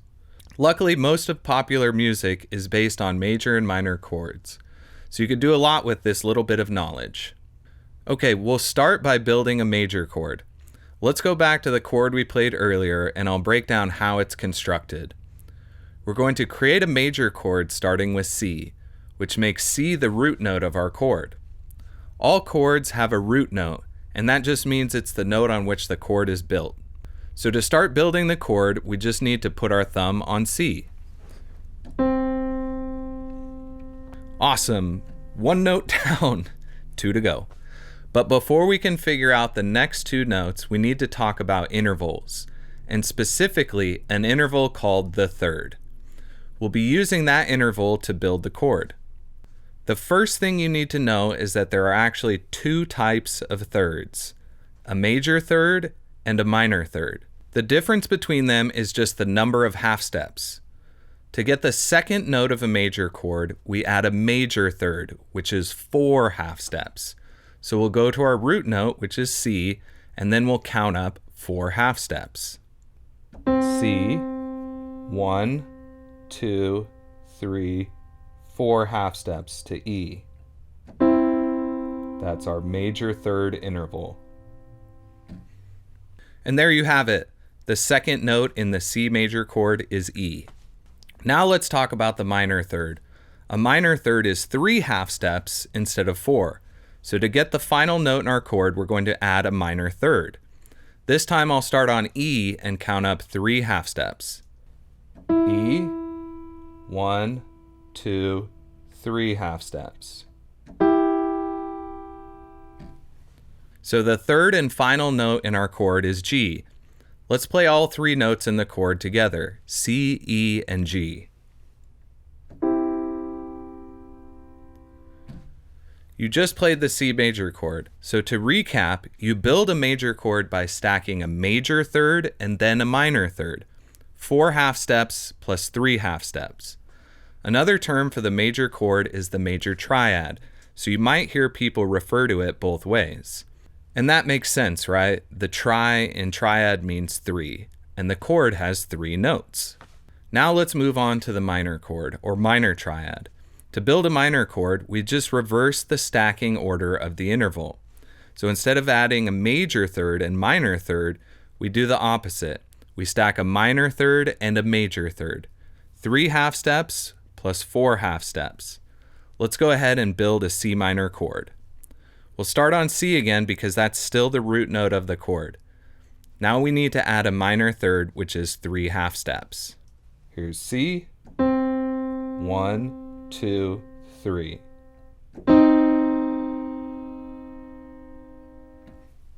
So the second note of the C minor chord is E flat. To get the third note of the C minor chord, we add a major third, or 4 half steps. So here's E flat. 1, 2, 3, 4. That means G is the final note in our chord. Let's go ahead and play the C minor chord.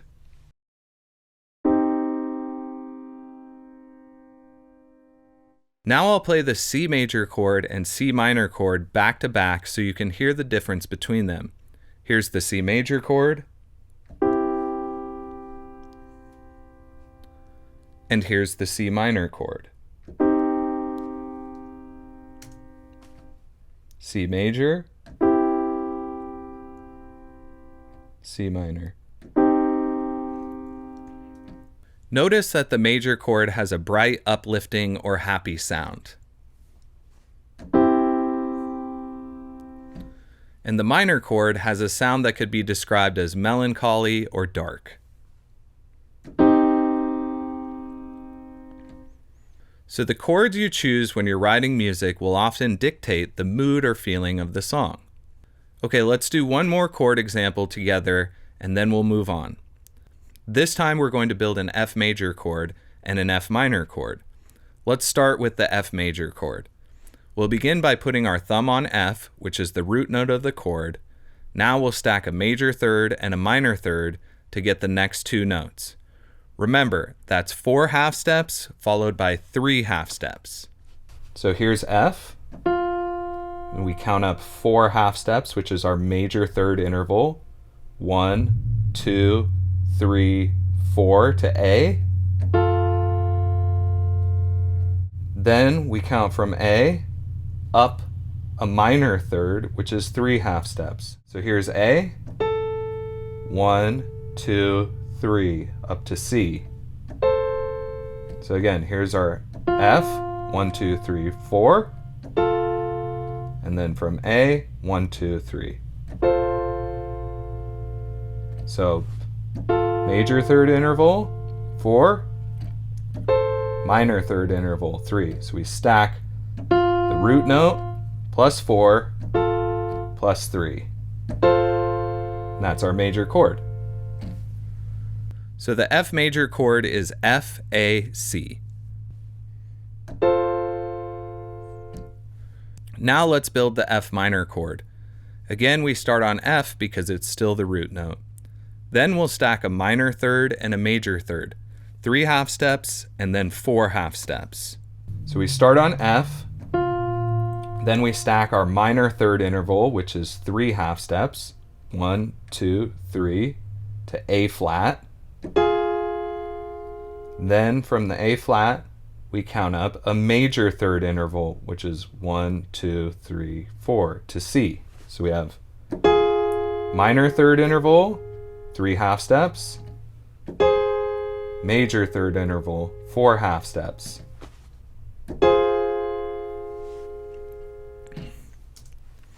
So the F minor chord is F, A flat, C. So I want to show you a cool trick for finding major and minor chords. So let's play a D minor chord. So we remember to build that. It's a root note plus a minor third and then a major third. So let's find D. Then we're going to count up 3 half steps. That's our minor third. 1, 2, 3 to F. And then we stack a major third from F. So we go 1, 2, 3, 4. So here's our D minor chord. Now if we want to make a D major, we do the same thing. We go, here's D, and we count up 1, 2, 3, 4 half steps, which is our major third interval. And then from there, from that F sharp, we count up a minor third, which is going to be 3 half steps. So 1, 2, 3. Always count the next starting note. So here's F sharp, 1, 2, 3. So here's our D major chord. So the cool thing about our chords is we look at this. Here's our D minor chord, D, F, A, and our D major chord, which is D, F sharp, and A. All that changes is the F to the F sharp, right? The D and A stay the same. We're going to talk about this later, but this is called the root note and the perfect fifth, which is another interval. But all that changes between a major and a minor chord is that third, right? We're changing it between a major third and a minor third. So here's our D major chord, D minor chord. So if you're ever at a minor chord, to make it a major chord, we can just raise the third 1 half step. And if we're ever at a major chord and we want to make it a minor chord, we can just lower that third a half step. So notice that F sharp going down to F. All right, let's see the next one. A chord progression is a combination of different chords played in a sequence, and that sequence is often repeated.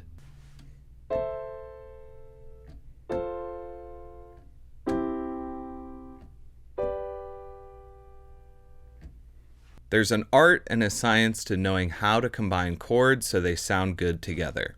To help us stay in key, chord progressions are usually created within a certain scale. So when you start writing a chord progression, typically you'll choose a certain key, like C major for instance. Then you use the C major scale to figure out which chords are in that scale. Well, then how do you find out which chords are specific to each scale? The answer is scale degrees. Think back to what you learned earlier. Remember that there were 7 notes in a scale, and we assigned each of those notes a number from 1 to 7. Those are our scale degrees, and they're going to help us crack the code of chord progressions. Okay, let's go ahead and pick a key, and then I'll show you how to figure out the chords that are in that scale. We're going to use the C major scale for this one.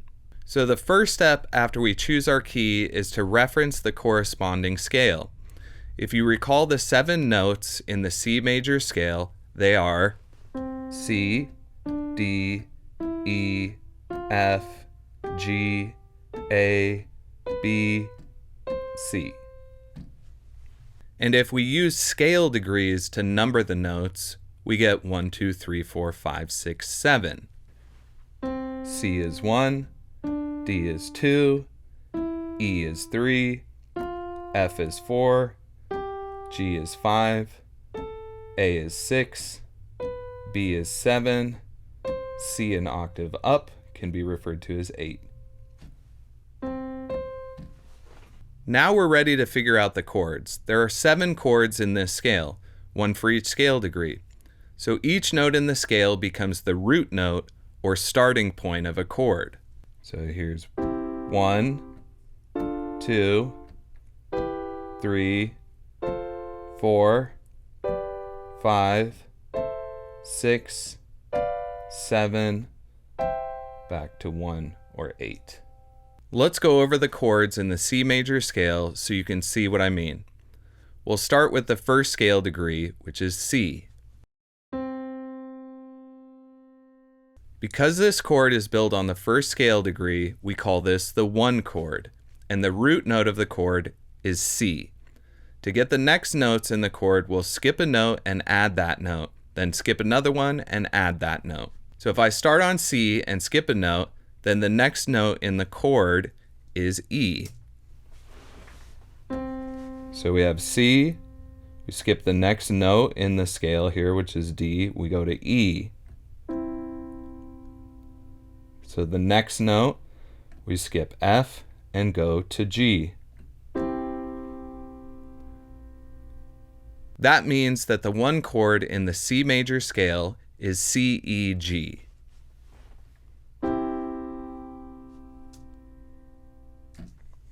So now you might be asking yourself, is this a C major or a C minor chord? Well, let's go back to what we learned earlier about stacking major and minor thirds and figure this out. So if we look at our chord, C, E, G, we can see from C, we have 1, 2, 3, 4 half steps, which is our major third interval. And then we have from E, we have 1, 2, 3 half steps, which is our minor third interval. So again, this is our major third interval. And then from E, we stack a minor third interval, 1, 2, 3. This gives us our major chord because we have a major third and then a minor third stacked. So root note, major third, root note, major third, minor third. It's our major chord. So that means this is a C major chord. Okay, now let's move on to the 2 chord. We build the 2 chord based on the second scale degree. So we start with the second note in the scale, which is D. So D becomes the root note for this chord. I just want to stop for a moment and clarify the difference between the root note of the scale and the root note of a chord. We're working in the C major scale, so the root note or tonic of the scale is C, but every chord in the scale has its own root note. So the root note of the 2 chord is D, but the tonic for the entire scale is still C. All right, let's figure out what the 2 chord is. We'll start with the second scale degree, which is D, and then we're going to use that same process. We're going to skip a scale degree, so the next scale degree would be E, and we're going to go up to F. Then we're going to skip a scale degree here, which is G, and go up to A. So this is our chord here. We have D, F, and A. This is our D minor chord. And the way that we know that it's a minor chord, again, we have D, 1, 2, 3 half steps, which is our minor third. And then we have 1, 2, 3, 4 half steps, which is our major third interval. So we have root, minor third, and then F in our major third to A. So DFA is our D minor chord. Root, minor third, major third. Now let's move on to the 3 chord. The third degree of the C major scale is E. So the root note of the 3 chord is E. So then we're going to skip a scale degree here, which is F, go to G. Then we're going to skip another scale degree here, which is A, and go to B. So we have E, G, B. And if we wanted to figure out what kind of chord this was, we count our intervals again. So we have our root note of E. We count up 1, 2, 3 to G. So that's our minor third interval to G. E to G, minor third. Then we count from G up to B, which is 1, 2, 3, 4. 4 half steps, which is our major third interval. So again, we have a minor third interval here, major third interval, a major third interval here. So we have E, our root note, stacked with a minor third, major third. That gives us our E minor chord, or EGB. Okay, we've built a few chords together, and I'm sure by now you have the hang of the pattern. I'll go through the next 4 chords at a slightly faster pace.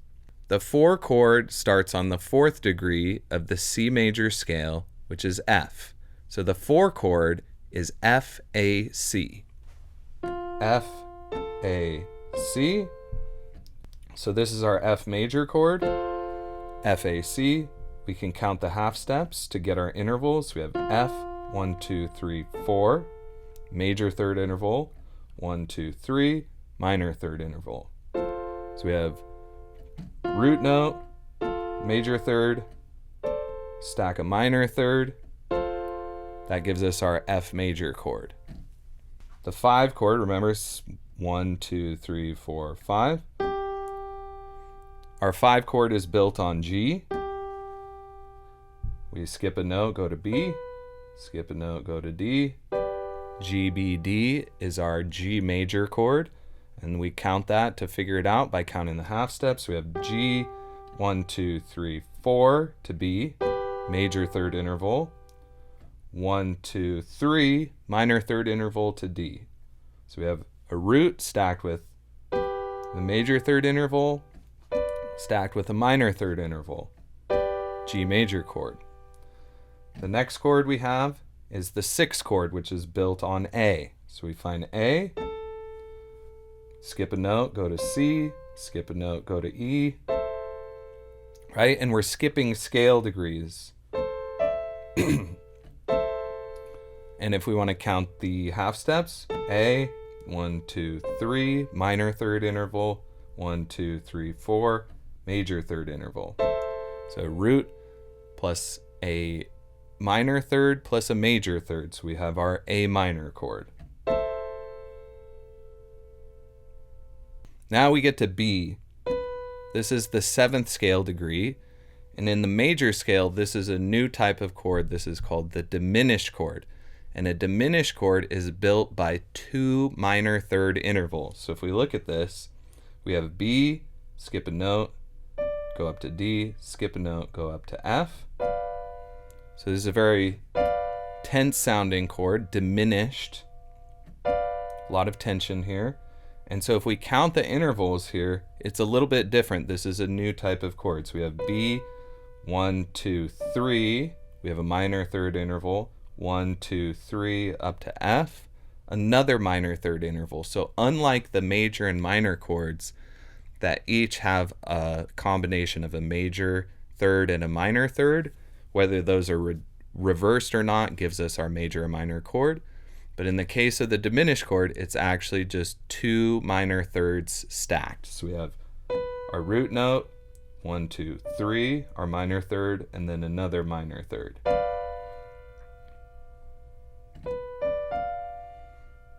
So that's our B diminished chord. So now you've learned all 7 chords in the C major scale, one chord based on each note in the scale.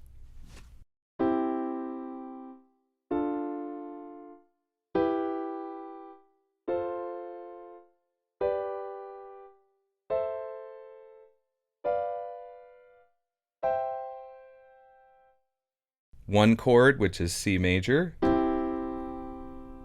Our 2 chord, which is D minor. Our 3 chord, which is E minor. Our 4 chord, which is F major. Our 5 chord, which is G major. Our 6 chord, which is A minor. And our 7 chord, which is B diminished. And then back to C major. So remember, with scale degrees, we're assigning a number to each note in the scale based on its position. 1, 2, 3, 4, 5, 6, 7, 1, or 8. And so with scale degrees, we then build our chords off of those scale degrees. 1, 2, 3, 4, 5, 6, 7, 1. One last thing to mention. At some point, you'll probably see a chord progression written out somewhere, maybe in a book or online. And just so it doesn't throw you for a loop, you need to know how chords are notated. When describing chords in a scale, we use a special format. Instead of using the numbers 1 through 7, we actually use Roman numerals. Major chords are written as uppercase Roman numerals, and minor chords are written as lowercase Roman numerals. Here's how we would notate the chords in the C major scale. So at this point, you know how to build major and minor chords, and you also know how to figure out which chords are in a particular scale. In our example, we used the C major scale and built the 7 chords that belong to the C major scale. You can use the same pattern I taught you to find the chords in other scales too, and we'll be checking this out in an upcoming video. Okay, we're done learning about notes, scales, and chords for now, so finally it's time to write some music. In the next lesson, we'll apply everything we just learned by writing a chord progression and recording it in Ableton. Previously, you learned how to build major and minor chords, and then I showed you how to figure out which chords belong to a certain key or scale. Now it's time to write a chord progression using a few of the chords in the C major scale. I'm not going to get too deep into the concept of songwriting, but I do want to mention 3 things about writing chord progressions before we begin. First, chord progressions don't have to be complicated. In fact, if you pay attention when you're listening to your favorite songs, you'll notice that they probably only use 3 or 4 chords. Second, chord progressions should have a logical flow to them. As you start writing chord progressions, you'll find that certain chords seem to naturally follow each other. For example, the 5 chord tends to lead to the 1 chord. It's just particularly satisfying when we hear the 1 after the 5. You'll develop an ear for the right way to select and arrange chords as you gain more experience with music production. I'll also go ahead and include a link to a PDF in the downloads so that you can access some common chord progressions. Lastly, chord progressions typically start with the 1 chord, or the tonic chord. This is referred to as home because it's the root of the scale. Chord progressions might wander away from home for a little while, but generally they resolve by returning to the tonic. Of course, you absolutely don't have to start a chord progression with the 1 chord. The music theory police won't show up at your house and arrest you. However, if you're new to composing music, it's a pretty reliable method for creating pleasing chord progressions. This progression that I'm going to show you is one of the most popular chord progressions, and it's the 1-5-6-4 chord progression. Okay, let's play the chord progression. We're in the key of C major, and we'll be using 4 chords from the C major scale to create this progression. Okay, so let's write the chord progression. The first chord is going to be built on the tonic, or C, the 1 chord. So this is going to be our C major chord. The next chord, we're going to go up 1, 2, 3, 4, 5 to the 5 chord, which is G. This is our G major chord. Then we're going to go up 1 more to the 6 chord, 1, 2, 3, 4, 5, 6 to A. This is our A minor chord. We're going to go down 2 to the 4 chord, 1, 2, 3, 4 to F, which is our F major chord. So now let's hear it all together. 1, 5, 6, 4. 1 C major, 5 G major, 6 A minor, 4 F major. Now the cool thing about this progression is we can actually rotate it. So what I mean by that is we can start the progression on a different chord. So in this case, we're going to start it on the 6 chord. So we're going to go 6, 4, 1, 5. So it's as if we just shifted things around. And the cool thing about playing it this way is because we're starting on the minor chord, it gives it a little bit of a more melancholic, a little bit more dark vibe to start with, since we're starting with this A minor chord versus the C major chord, but the sequence of chords stays the same. So let's do that again. So we have our 6 chord, or our A minor chord. We're going to go to the 4 chord, F major, 1 chord, C major, 5 chord, G major.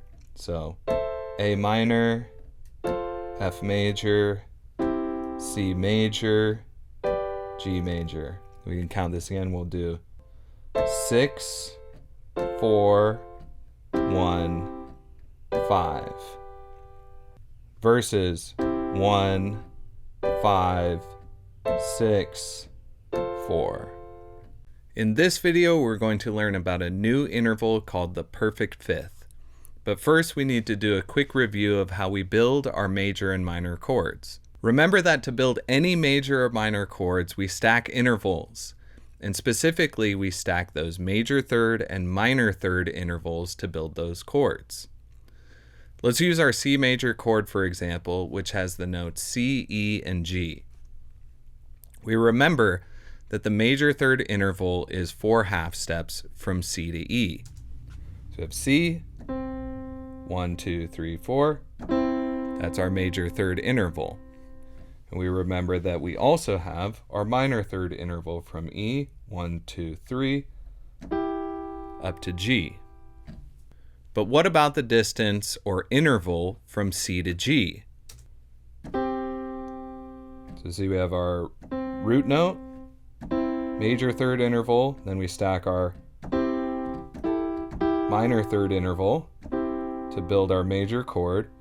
But now, this is our perfect fifth interval, which is 7 half steps. This interval is known as a perfect fifth, which is 7 half steps. So here we have C, 1, 2, 3, 4, 5, 6, 7 up to G. So from C to G is our perfect fifth interval. Here's what the two notes sound like together.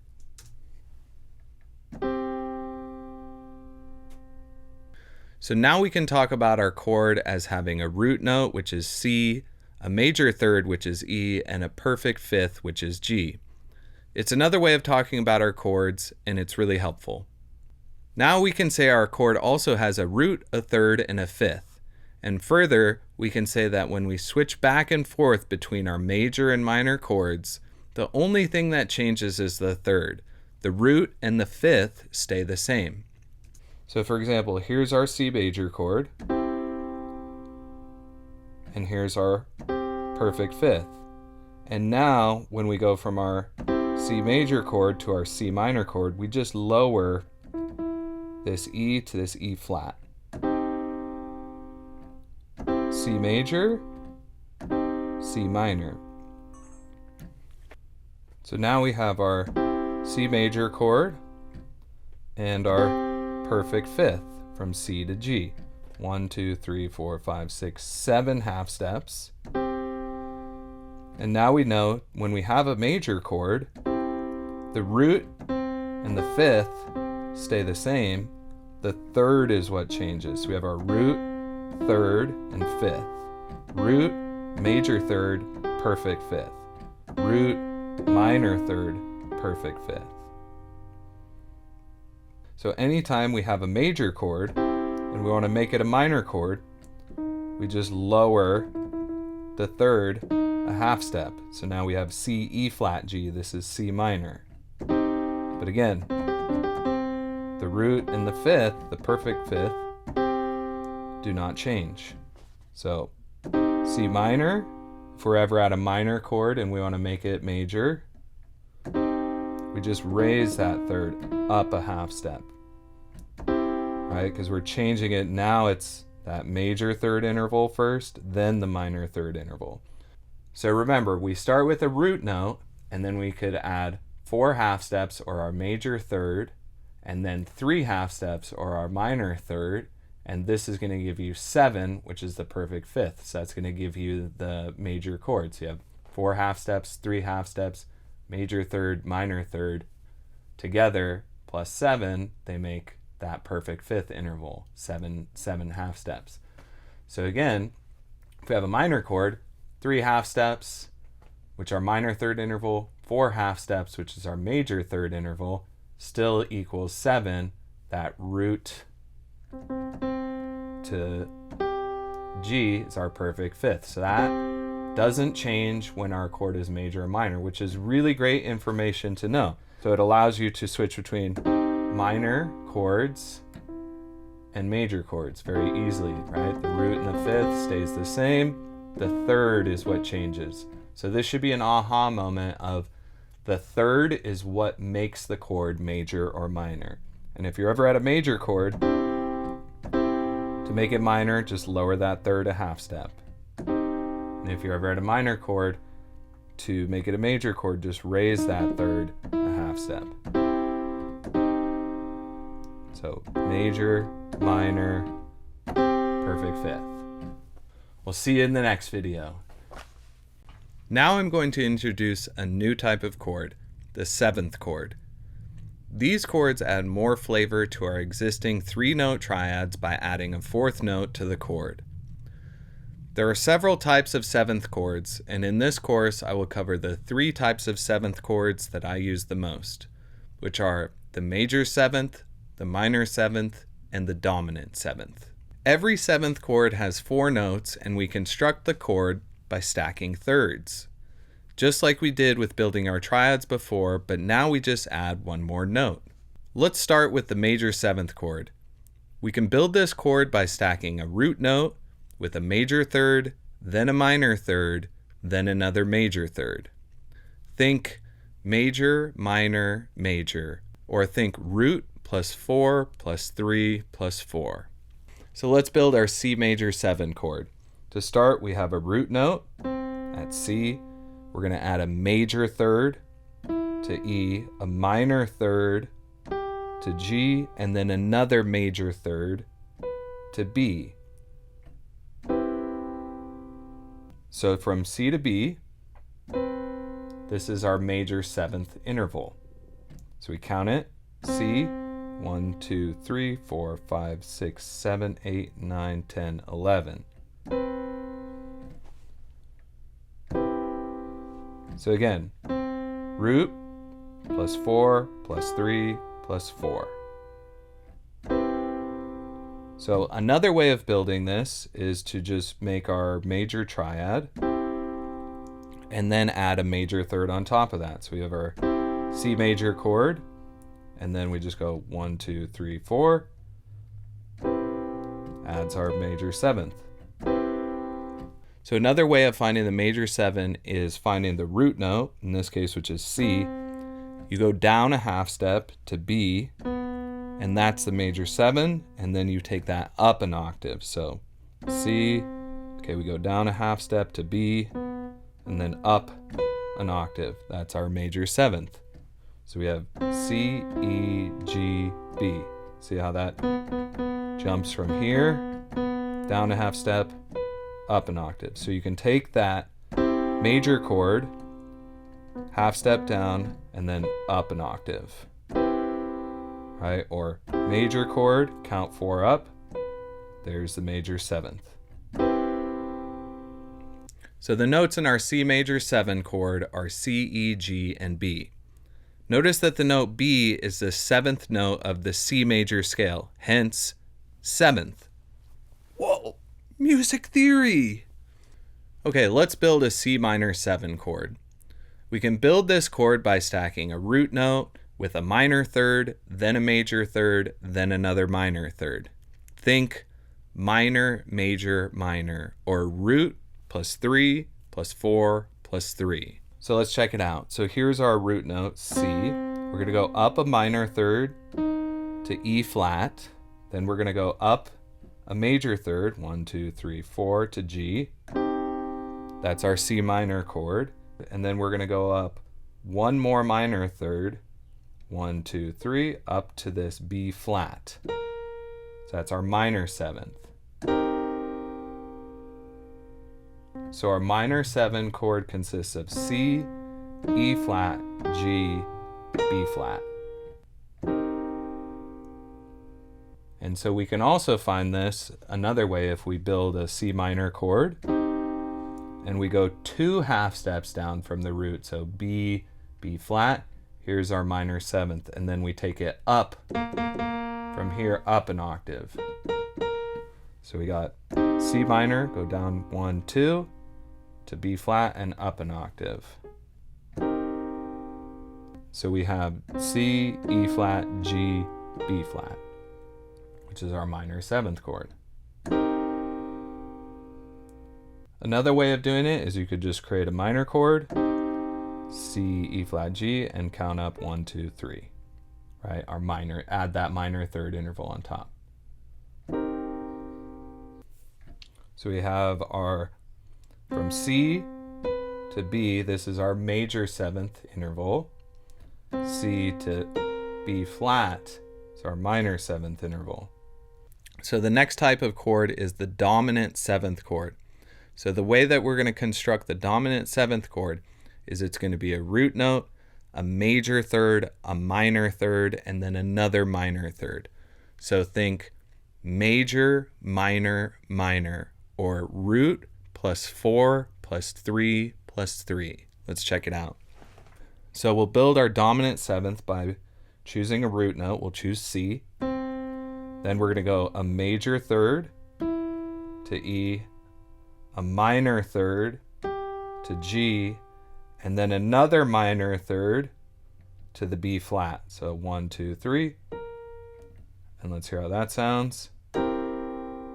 So root, major third, perfect fifth, minor seventh. So that's our dominant seventh. So just to review these three different chords, let's start with the C major 7. So our C major 7 consists of a root note, a major third, a perfect fifth, and a major seventh. And we could think about it as major chord with a major seventh on top. Next, we have our minor seventh, which is going to be a root, a minor third, a perfect fifth, and a minor seventh. So we have C, E flat, G, B flat. So major 7, C, E, G, B, minor 7, C, E flat, G, B flat. So then we have our dominant seventh, which is going to have our root note, major third, perfect fifth, minor seventh. So now we have C major 7, C, E, G, B, C minor 7, C, E flat, G, B flat, and then C dominant 7, which is C, E, G, B flat. So C major 7, C minor 7, C dominant 7. And remember that interval, C to B, that's our major seventh interval. C to B flat, it's our minor seventh interval. Let's count the interval in half steps. So it's 1, 2, 3, 4, 5, 6, 7, 8, 9, 10, 11. So the major seventh is 11 half steps. And the minor seventh is 1, 2, 3, 4, 5, 6, 7, 8, 9, 10 to the B flat. So minor seventh, major seventh. We can also find that by root note. To find the major seventh, we just go down a half step to B and then up an octave. So here's B, half step down, octave up. And now if we want to find the minor seventh that way, we can also find the root note, go down 2 half steps, B, B flat, there's our minor seventh, up an octave. Right? And so you could use this technique to find all of the different major and minor and dominant seventh chords. In this video, we're going to learn about Ableton scale mode, which helps us to stay within a certain scale for our Ableton project. This is especially helpful when you're new to music theory. We're also going to learn what the relative minor and major scales are. Then we will start working with the A minor scale, as we have been working exclusively within the C major scales so far in this course. Let's start with Ableton scale awareness. To turn on scale awareness, we can select the scale mode button up here. Next, we can choose the root note of our scale.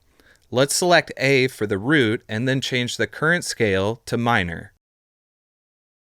Now let's create a new MIDI clip by highlighting on the arrangement timeline and then pressing the quick key, Shift-Command-M. We also have an option to highlight the notes visually within the scale by clicking here on the Highlight Scale button. The quick key to turn Highlight Scale on and off is K. Now that we're seeing the notes of the A minor scale highlighted in purple, I can also click the Fold to Scale button. This will fold the piano roll notes to only show me the notes in the A minor scale. This makes it super easy to work within a scale and stay in key. We can quickly find each scale degree and build a chord by adding a note, skipping a scale degree, adding a note, skipping a scale degree, and adding a note. Let me show you what I mean. So we add a note, skip a scale degree, which is B here, then we add C, then we skip a scale degree and add E. This gives us our root, third, and fifth. If we hit the unfold scale button, we can see we've built our A minor chord, which consists of a root note, a minor third interval, and then a major third interval. So we could see here when we unfold it, we have our minor third interval from A, 1, 2, 3 to C. Then we have our major third interval from C to E, 1, 2, 3, 4.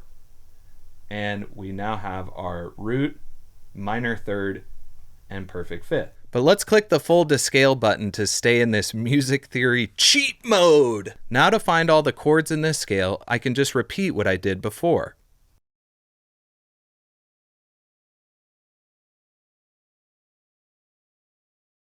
And we could even copy each chord by selecting it and holding Option, clicking and dragging.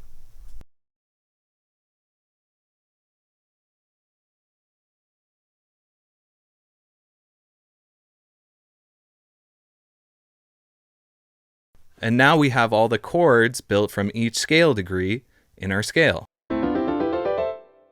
That's crazy, right? Because it totally gives us a cheat code for making chords in the A minor scale, or any scale. At this point, it's worth talking about the A minor scale and how it is related to the C major scale. In fact, the A minor scale is known as the relative minor of the C major scale. So what does this mean? That they're related, like they'll see each other at some music theory family reunion?